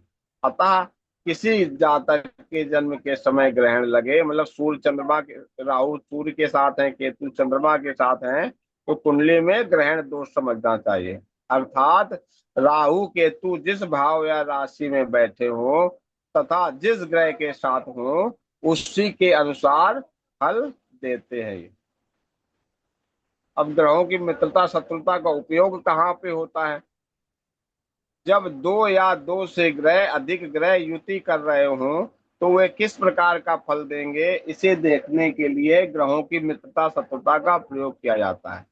यदि दो ग्रहों की युति हो रही है और दोनों अगर आपस में मित्र हैं तो उनकी युति शुभ होती है। यदि इसके विपरीत यदि ऐसे ग्रहों के बीच में युति हो रही है तो वो ग्रह जो शत्रु हैं आपस में, तो उनकी युति जो होती है शुभ फलदायक नहीं होती। ये किसके बारे युति में मतलब चर्चा हो रही है? पंचदा के बारे यु, में। फाइनली पंचदा देख करके हम लोग चर्चा कर रहे हैं। जी नहीं, युति का मतलब क्या हुआ पंडित जी? दो अ, ग्रह एक साथ बैठे हो, जैसे एक जुपिटर साथ केतु उसमें युग्म। बैठा था। जी जी। युति का मतलब होता है जुपिटर जो जब दो ग्रह एक साथ बैठे हों, दो या दो से अधिक ग्रह एक साथ एक भाव में बैठे हों, तो उसको अब जैसे युति बोलते हैं। अब जैसे पंडित जी एक एक साथ बैठे हैं, तात्कालिक के हिसाब से तो वो शत्रु ही हुए। तात्कालिक के हिसाब से शत्रु हो गए ना। अब और हाँ, जरूरी अब नहीं वही हो सकता अब ये देखना है कि नैसर्गिक रूप से वो क्या है, उसी हिसाब से पंचधा का परिणाम निकलेगा। उसी तरीके से पंचदा का आपका परिणाम होगा। ठीक है। जी अब है क्या कि यदि कोई ग्रह अपनी मित्र की राशि में बैठा तो अच्छा फल देता है, शत्रु की राशि में बैठा तो वो तो आपको पता ही है, शुरुआत में ही बताया था कि मित्र के घर में बैठा तो अच्छा होता है, तो शत्रु के घर में खराब होता है। इसी प्रकार से अन्य ग्रहों की पंचदा जो है तिथियां पंचदा मैत्री निकाली जा सकती है। ये ग्रह मैत्री होती है, कुंडली देखने के लिए बहुत इंपॉर्टेंट होती है। आपको लगेगा दो ग्रह बहुत अच्छा फल देंगे, लेकिन पंचदा में अगर वो सम हो तो उतना अच्छा फल नहीं मिलता है जितना अच्छा हम समझते हैं उसको। और शत्रु निकल आए तो उल्टा, भाई क्या कहते हैं, नेगेटिव असर दे। उतना ज्यादा फल नेगेटिव। अच्छा नहीं देंगे ना वो फिर। जी है ना। और कोई जी। अभी और इसमें कोई क्वेश्चन हो, कोई प्रश्न हो तो आप बताइए। नहीं, तो समझ में आ गई है ये आज वाला तो आसान था। क्लियर है?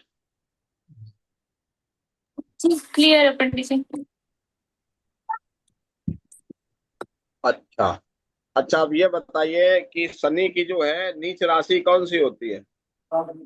शनि की नीच राशि, कौन बताएगा? ये नीच राशि मेष होती है क्या अपनी? ये शुक्र की राशि, वो सूर्य की राशि होती है। नहीं मेष नहीं होगी, वो होगी सिंह होगी। सिंह नहीं होगी? गलत। कैसे पता चला? मैं वो शनि का शत्रु सूर्य है इस वजह से। शत्रु से कोई मतलब थोड़ी ना है। जिस राशि में सूर्य उच्च का होता है उसी नहीं था राशि में शनि नीच का हो जाता है। सूर्य मेष में उच्च का होता है। जिस राशि में सूर्य उच्च का होता है उस राशि में सूर्य, जिस राशि में शनि उच्च का होता है उस राशि में सूर्य नीच का हो जाता है। जिस राशि में सूर्य उच्च का होता है उस राशि में शनि नीच का हो जाता है। बुध किस राशि में नीच का होता है? बुध होता है वृष में। बुध किस राशि में नीच का होता है? वृष में। बुध वृष में नीच का होता है। बुध और चंद्र का उल्टा होता है ना ये? बुध चंद्र का है नहीं बुध उल्टा और होता है कि बुध नहीं शुक्र बुध का है? नहीं बुध शुक्र का उल्टा होता है तो मीन में आएगा। हाँ, तो मीन में जो होता है, बुध जो होता है मीन में नीच का हो जाता है। नीच का।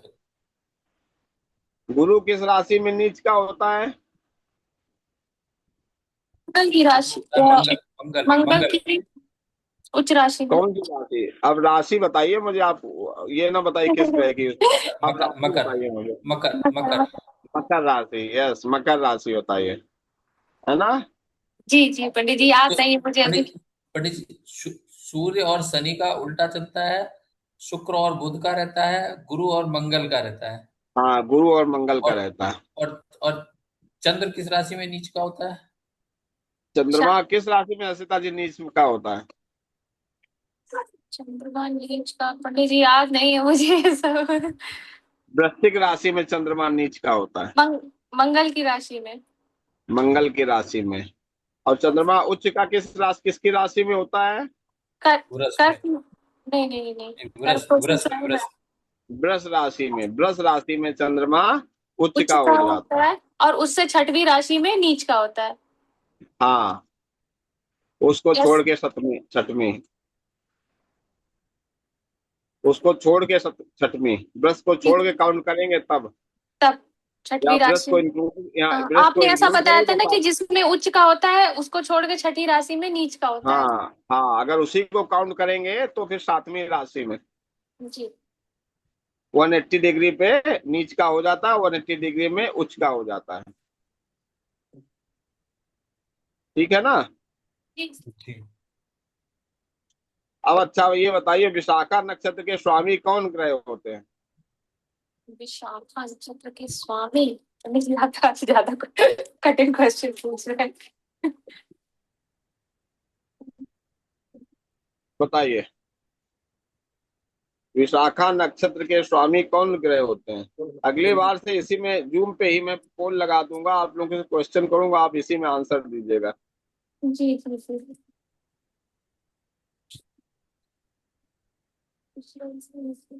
विशाखा नक्षत्र के स्वामी सिद्धार्थ जी बताएं। पंडित जी नहीं याद है। देख के पंडित जी बता रही हूँ, अग्निदेव होते हैं। अग्निदेव होते हैं, वो देवता होते हैं, अग्निदेव नहीं होते हैं। अच्छा, आप ग्रह को पूछ रहे हैं? हाँ, स्वामी ग्रह। मालिक स्वामी। अच्छा, विशाखा नक्षत्र के स्वामी नक्षत्र कौन स्वामी होते बस। हैं? नक्षत्र स्वामी गुरु। गुरु। गुरु। हाँ, जुपिटर होते हैं। वो तीन जो लिखे हैं बीच वाले, वो देवता होते हैं, देव है, अच्छा नक्षत्र देवता। है ना। देख के ही बता रही हूँ, मुझे याद तो है नहीं। उत्तर उत्तर भाद्रपद के स्वामी कौन होते हैं? उत्तर भाद्रपद के शनि। शनि होते हैं। अब तो खोल लिया, आप तो शनि बता होते हैं। देंगे। हाँ। याद नहीं, तो अभी तो नक्षत्र ही याद नहीं हुए नहीं थे। नहीं, मैं वो देख रहा था जो आपने एक वो भेजी थी ना, क्या कहते हैं, इमेज भेजी थी 27 नक्षत्रों की, उनके नाम जो और क्या मैंने कहते इमेज हैं, आपको भेजी थी उसमें स्वामी और देखिएगा, देवता। जो इमेजें भेजी है 27 नंबर में, देखिए नक्षत्रों के वृक्ष लिखे हैं, देखिए। नक्षत्र। नहीं नहीं, वो दूसरी इमेज थी, एक जिसमें आपने एक पेज में 2700 नक्षत्र भेजे थे ना, वो वाली बता। ये वाली देखिए, मैं दोबारा से भेज रहा हूँ उसी ग्रुप में, ये वाली इमेज कह रहा था।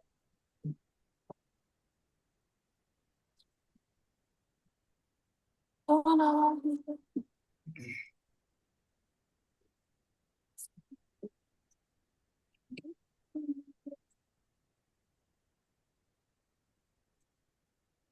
ये देखिए इमेज, देखिए ये देखिए इमेज है ना। जी जी। जैसे पुष्य नक्षत्र है, पुष्य नक्षत्र का जो वृक्ष है वो पीपल है, देखिए, है देखिए। जी जी। जी। उत्तराषाढ़ा का कटहल है, श्रवण नक्षत्र का ये सफेदा है, धनिष्ठा का नारियल है। तो इसका का तात्पर्य क्या है कि आगे आप जब पढ़ेंगे, मैं आपको आगे की चीजें बता रहा हूँ। इसी में हम लोगों का तारा चक्र होता है, तारा चक्र जो होता है, कुछ हमारे तारे खराब नक्षत्रों में आ जाते हैं। ठीक है ना, कुछ नक्षत्र खराब तारों में आ जाते हैं। तो अगर कोई नक्षत्र हमारे खराब तारे में आ गया है, तो हम अगर उस वृक्ष के की उपासना करें, उस वृक्ष में दीपक दिखाएं, उस वृक्ष में जल चढ़ाएं, तो हमें क्या होता है, उस नक्षत्र के निगेटिव इफेक्ट्स में जो होता है कमी आती है। जैसे कहीं कहीं आप मतलब लोगों ने इसको पढ़ा इसको होगा। इसको सीधे सीधे ये भी कह सकते हैं कि जो जिस नक्षत्र का है, उस नक्षत्र के का जो वृक्ष है, उसको उसके पूजन कर सकता है। उसका पूजन कर सकते हैं। जैसे आप लोगों ने कहीं कहीं सुना होगा कि नक्षत्र वाटिका बनी है, कहीं कहीं आप लोगों ने सुना होगा, पार्कों में आज लोग लोग बहुत बहुत बनाते जी पार्कों में जी नक्षत्र जी जी वाटिका। तो आपको, अगर जी। आप लोग के आसपास अगर कोई नक्षत्र वाटिका अगर हो, तो आप सुबह सुबह मॉर्निंग वॉक करके जाएं, तो उसकी परिक्रमा करें जा करके, पूरे 2700 वृक्षों की जो लगे होते हैं। तो आपको लोगों के लिए बहुत बढ़िया रहेगा, क्योंकि सारे कोई ना कोई ग्रह किसी न किसी नक्षत्र में तो बैठा होता है ना, जी जी जी कुंडली में। जी। तो सारा अफेक्ट डालता है। अगर वो ना मिले, तो जो नवग्रह वाटिका बनाते हैं नवग्रह वाटिका, सुना है नाम कि नहीं सुना? जी, नाम नहीं सुना नहीं तो नहीं, लेकिन आसपास कहीं तो यहाँ है नहीं। नहीं, हम्म। नक्षत्र वाटिका जैसे सुना था, नौ मतलब लोग। जैसे नवग्रहों के वृक्ष होते हैं, उनको लगा देते हैं ना लोग पार्कों में।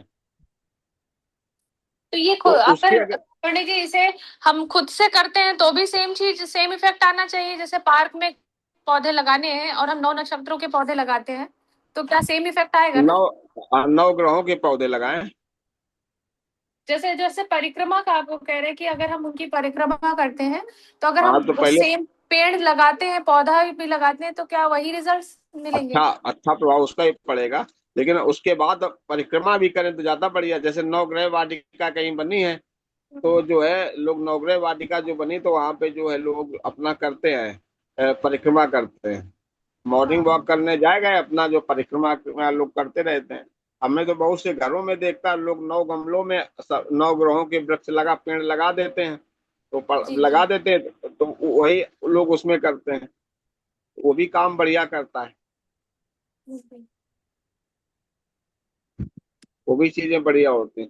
आजकल लोग जागरूक हो गए, जिनके सामने पार्क वार्क है ना जैसे, तो लोग क्या करते हैं, थोड़ा थोड़ा सभी लोग कंट्रीब्यूशन करके बढ़िया से जो है वहाँ सिस्टम बना करके लगा वगा देते हैं लोग। और जो है सब लोग उनकी सेवा करते हैं, सब पानी वानी बढ़िया करते हैं, बढ़िया। तो एक एक तरह से जो नेचर है, प्रकृति को भी थोड़ा सा अच्छा रहता है। और वहाँ पे और जो हरा भरा वृक्ष भी लगे रहते हैं। जी। तो आप लोगों को अगर लगता है कि आप लोगों के घर के पास पार्क वार्क है, तो अगर हो सके तो आप लोग लगाएं, बेहतर रहेगा। 9 ग्रह का 9 9 वृक्ष तो लगा ही सकते हैं, लगा दीजिए, बेहतर, बहुत बढ़िया रहेगा। और बताइए, और कुछ पूछना है? अभी आप लोग कुछ पढ़ा होगा तो कोई प्रश्न आपके दिमाग में आया होगा अभी स्टडी, तो आप कुछ है इस तरीके का कुछ अगर है तो आप बताएं।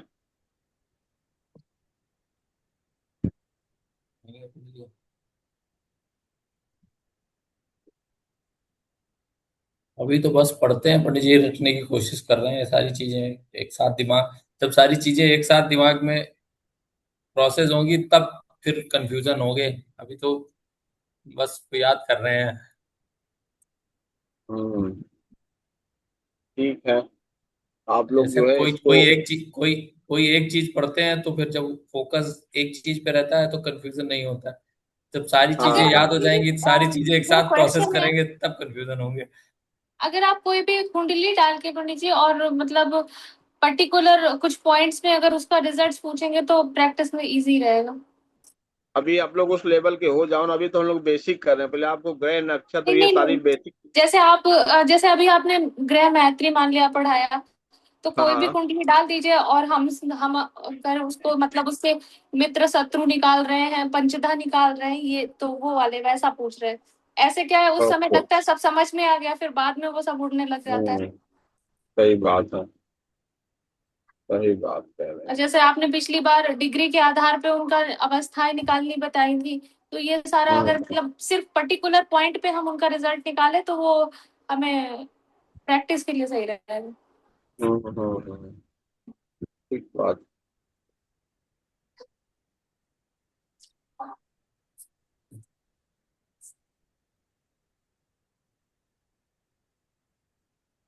ये कुंडली देखिए, दिख रही कुंडली? जी। अब इस कुंडली में बताइए, शनि का तात्कालिक मित्र कौन होगा, शत्रु कौन होंगे? बताइए, कौन बताएगा? जी पंडित शनि का तात्कालिक मित्र और शत्रु। शनि के तालिका तात्कालिक मित्र हो गए गुरु गुरु, और राहु। राहु और एक तो केतु भी गुरु और राहु। नहीं, केतु कहाँ है? केतु गुरु और तीसरे राहु हो नंबर गए तात्कालिक मित्र। और और शत्रु। बाकी शत्रु हो पर गए कौन? सूर्य, चंद्रमा, बुध, शुक्र, मंगल, केतु, सभी शत्रु हैं। ये सारे के सारे क्या हो गए, शत्रु हो गए सारे के सारे, है ना? अब जैसे जी। मंगल के लिए आ जाते हैं, हर्षिता जी आप बताइए, मंगल के लिए तात्कालिक शत्रु कौन कौन से ग्रह होंगे? तात्कालिक में शुक्र हो गया एक तो, और और शनि गुरु राहु। हाँ, शनि गुरु राहु और शुक्र ये इनके लिए तात्कालिक शत्रु हो गए। बाद बाकी केतु हो गए, सूर्य हो गए, चंद्रमा हो गए, बुध हो गए, ये कौन हो गए इनके चित्त हो गया। तात्कालिक मित्र हो गए। ठीक है ना? ठीक। ये तात्कालिक मित्र हो गए इनके। इसके बाद हम लोग आगे इसमें चलते हैं, इसी में एक सेकंड।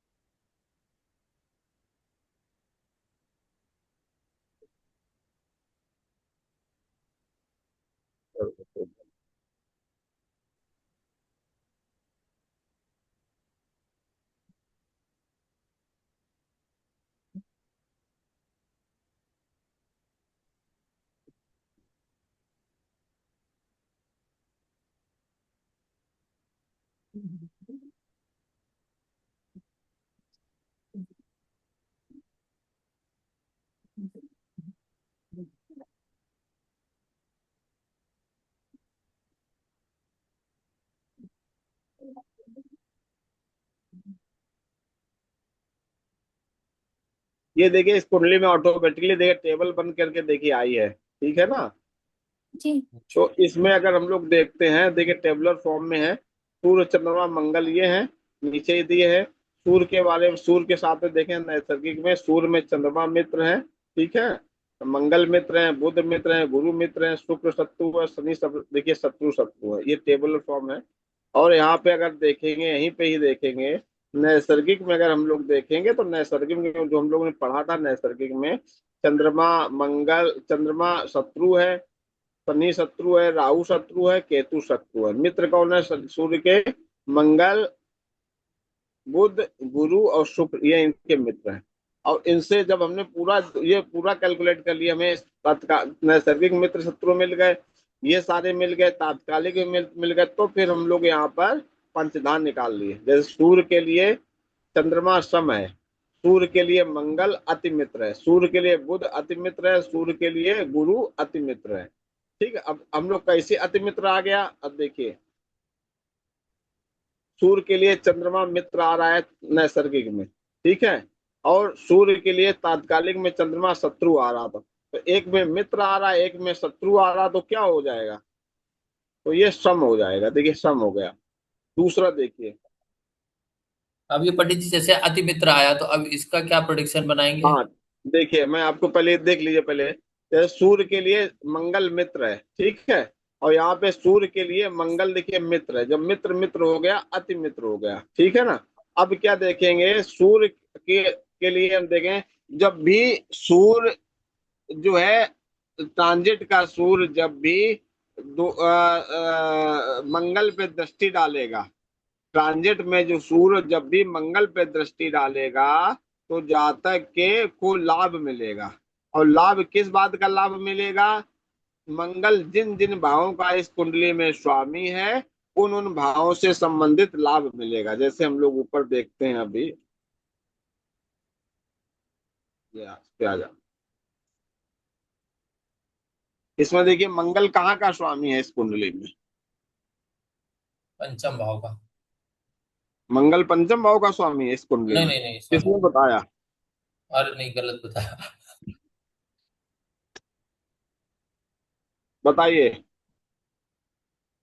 मंगल 12वें भाव। और और 7वें भाव को। हाँ, किस भाव का? 7वें भाव का, 8वीं राशि का हाँ, मतलब। 7वें भाव का स्वामी मंगल जो है इस कुंडली में, सप्तम भाव का स्वामी है और द्वादश 12वें भाव का द्वादश। स्वामी है, ठीक है ना। अब जी। सूर्य जो है कहाँ इस कुंडली में बैठा है, सूर्य किस भाव का स्वामी है? पता है सूर्य इस कुंडली में किस भाव का स्वामी है? सूर्य तीसरे भाव, नहीं दूसरे भाव का। नहीं, चौथे भाव का। अच्छा, स्वामी। बताइए, चौथे सूर्य भाव किस का। भाव का स्वामी है? जी, चौथे भाव का। चौथे भाव का। चतुर्थ भाव का स्वामी है, ठीक, वेरी गुड। जी। सूर्य को हम देखेंगे, सूर्य चतुर्थ भाव का स्वामी है, तो चतुर्थ भाव जो है किसका होता है? माता का होता है। चतुर्थ भाव वैसे चंद्रमा का। चतुर्थ नहीं, चतुर्थ भाव चंद्रमा चतुर्थ भाव का कारक ग्रह है। जी जी। आपको ये समझना पड़ेगा, कारक और भावेश में अंतर होता है। अच्छा। कारक जो होता है, चतुर्थ भाव का कारक चंद्रमा होता है, परंतु मंगल की राशि, सूर्य की राशि है चतुर्थ भाव में, है ना राशि सूर्य की। जी, तो भावेश सूर्य हो गए। हाँ, तो भावेश सूर्य हो गया। अब भावेश हम देखेंगे कि भावेश सूर्य भावेश चतुर्थेश होकर के कहाँ बैठा है? सेकेंड हाउस में बैठा है, बैठा है, सूर्य, हाँ। जी। जी। बैठा कि नहीं बैठा? जी। तो ये अगर हम लोग चतुर्थ भाव से काउंट करेंगे, तो सूर्य अपने घर से कितने भाव आगे बैठा है? 10 भाव। हाँ, 10। कहाँ से 10 फिर से काउंट करिए। उसको अपने भाव से उस मतलब चतुर्थ भाव गिना जाएगा ना। हाँ, एक दो 10 ही भाव तो हुआ पंडित जी। 11वां 11वां 11वां भाव। 11वां, अच्छा हाँ ठीक। इंक्लूडिंग फोर्थ हाउस, तो 11 भाव होंगे। जी होंगे कि नहीं होंगे? जी जी। तो अब देखना पड़ेगा 11 भाव जो होता है किसी कुंडली का लाभ का होता है कि नहीं होता है? जी जी। तो हम इससे के बारे में प्रिडिक्शन ये कर सकते हैं, जातक को अपनी माता से और जातक को प्रॉपर्टी से लाभ होगा।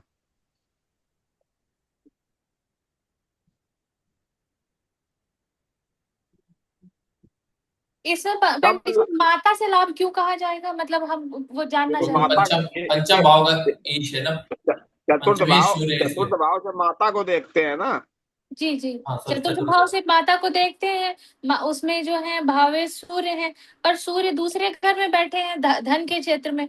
तो हाँ तो सूर्य को तभी तो उनके धन के क्षेत्र से लिया जाएगा, मतलब दूसरे भाव से माना जाएगा या इससे गिना जाएगा। नहीं। नहीं अब जो हम लोग किसी 11वें भाव में किसी इसलिए। किसी भाव का अगर प्रिडिक्शन करते हैं कि किस भाव का प्रिडिक्शन क्या होगा, तो उस जी। भाव को लग्न मान करके उसका स्वामी कहाँ बैठता है ये देखते हैं। अगर हम अच्छा लोग उसे इसको लग्न एक मान लेते हैं। नंबर मान लेते हैं, हाँ इसको अगर लग्न मान लेते हैं, तो सूर्य कहाँ बैठा? अपने से 11वें भाव में 11वें भाव चंद्रमा में के बैठे साथ हैं। बैठा है। जी अपने से 11वें भाव में चंद्रमा के साथ बैठा बैठा है ना। जी। तो तो चंद्रमा की वजह से माता से लाभ होगा। चंद्रमा की वजह से माता से लाभ होगा। हम्म, प्लस चंद्रमा चतुर्थ भाव का कारक ग्रह है। जी जी जी जी जी। ठीक ठीक ठीक। और प्रॉपर्टी से लाभ मैंने क्यों कहा? क्योंकि जातक जो है चतुर्थ भाव से हम लोग प्रॉपर्टी भी देखते हैं, भूमि भवन देखते हैं ना। जी जी भूमि भवन वाहन। भूमि भवन वाहन, तो ऐसे जातक को माता से लाभ होगा और प्रॉपर्टी से लाभ होगा।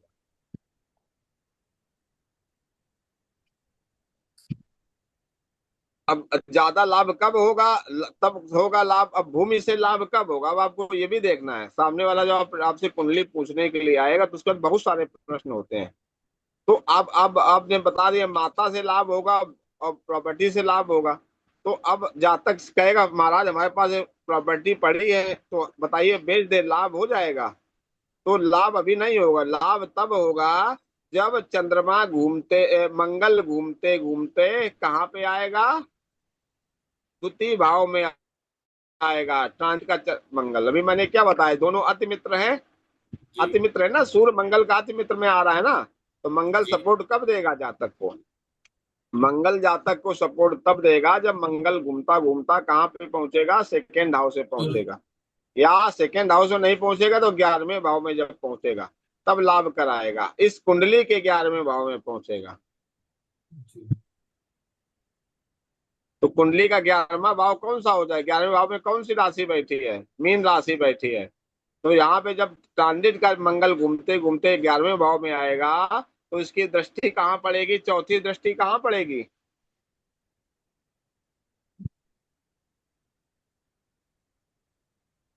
बताइए। दूसरे भाव। हाँ, दूसरे भाव पे। दूसरे भाव पे। दूसरे भाव में सूर्य पे दृष्टि पड़ेगी कि नहीं? जी जन्मकालीन सूर्य पे दृष्टि पड़ेगी तो जी। एक्टिवेट हो जाएगा ना सूर्य वहां पे। तो इस तरीके से हम लोग प्रिडिक्शन करते हैं। अब आपको ये देखना है कि ट्रांजिट में कब पहुंचेगा मंगल, ये देखना है आपको ट्रांजिट में मंगल कब पहुंचेगा। और दशा अंतरदशा प्रत्यंतर दशा में मंगल कब आ रहे हैं, तब लाभ मिलेगा उसको। जी। तो अच्छे एस्ट्रोलॉजर तब बनोगे जो आप बिल्कुल उसको एक नैरो विंडो दो आप इसको, कि आप उसको बोल दो भैया 10 तारीख से लेकर के 15 तारीख के बीच में आपको जो है प्रॉपर्टी से लाभ होगा। बिल्कुल नैरो विंडो आप इसको दो, बिल्कुल छोटी सी। एग्जैक्ट बताओ आप उसको कि आप 5 तारीख को आप जो है यात्रा आप करोगे जा करके, उसकी यात्रा 5 ही तारीख को, तभी वो आपके पैर छूएगा कि नहीं तो आप जो है तभी सम्मान करेगा कि नहीं तो बहुत सारे लोग घूम रहे हैं। तो सम्मान पाने के लिए हमें बहुत ज्यादा मेहनत करनी पड़ेगी।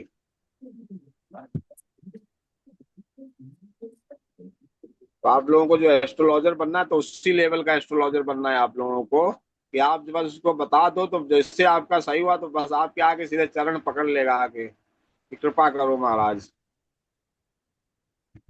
जी।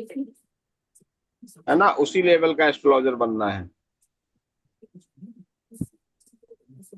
और बताइए।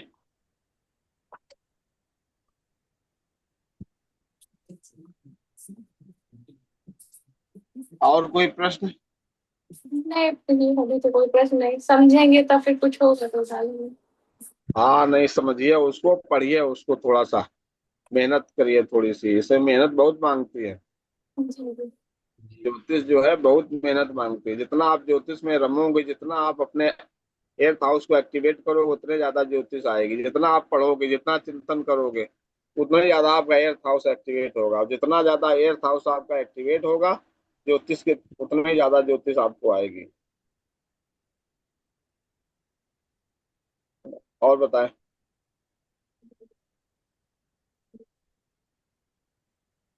सिद्धार्थ जी, और कुछ पूछना है? अभी तो नहीं पंडित जी, बस यही मैंने आपसे जो बताया कि जब जैसे अब आपने ये सारी चीजें बताई, ये सारी चीजें जब सब कुछ पहले से दिमाग में याद होगा तब एक साथ प्रोसेस कर पाएंगे। अभी तो जैसा जितना आप बताते हैं उतना हाँ, प्रोसेस कर पाते हैं। सही बात, सही बात। जब मैं आपके तरीके, जब मैं पढ़ता था, ज्योतिष में पढ़ता था, तो मैं क्या करता था कि एक कॉपी पेन पे प्रिडिक्शन मैं नहीं कर पाता था, तो मैं कॉपी पेन लेकर के हर एक चीज नोट डाउन करता था कॉपी में। तब उसको मैं मिक्सअप करता था, तब आता रिजल्ट निकल करके ये है। तो धीरे धीरे अभ्यास कर करके जो है, तब अब सारी चीजें दिमाग में प्रोसेस होने, क्योंकि अब अभ्यास हो गया तो दिमाग खुद ब खुद वहां पे चला जाता है कि ये चीज है, ये चीज है। तो खुद ब खुद सिस्टमेटिकली वो प्रोसेस होना स्टार्ट हो जाता है। और रिजल्ट होता है सीधा, रिजल्ट जो होता है जीभ से, मुंह से जो रिजल्ट निकलता है उसका प्रिडिक्शन निकलता है।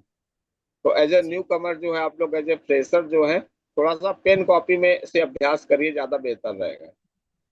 जी। दूसरा एक चीज और बताऊंगा कि आप लोग जो है उसको डेली का डेली आपको ये पता होना चाहिए आज सूर्य किस राशि में गोचर कर रहा है, चंद्रमा किस राशि में गोचर कर रहा है, मंगल किस राशि में ये भी थोड़ा सा देखिए। पंचांग डेली देखा करिए, मोबाइल में ही देखा करिए। अपने मोबाइल में आप लोग ऐप डाउनलोड कर लो, एस्ट्रोलॉजी एंड होरोस्कोप, ये एक कुंडली वाला सॉफ्टवेयर होता है। और दृक पंचांग होता है, दृक पंचांग है। आप उसमें हिंदू कैलेंडर दृक पंचांग, वो पंचांग के लिए होता है। वो आप लोग डाउनलोड कर लो, इससे आपको डेली का डेली मुहूर्त, डेली का डेली आज कौन सी तिथि है, कौन सा नक्षत्र है, कुंडली आपको गोचर मिलता रहेगा। वो आप लोग के लिए बेहतर अच्छा रहेगा।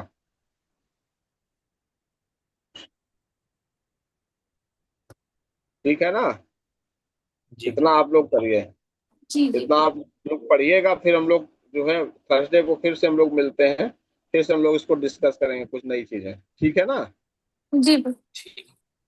चलिए चलिए, आप लोग बढ़िया से रहिए, बढ़िया से पढ़ाई करिए आप लोग। ठीक है, गुड नाइट, शुभ रात्रि। ठीक है, ये पैर छू दो। प्रणाम। खुश प्रणाम। रहिए, खुश रहिए। भगवान कल्याण करें।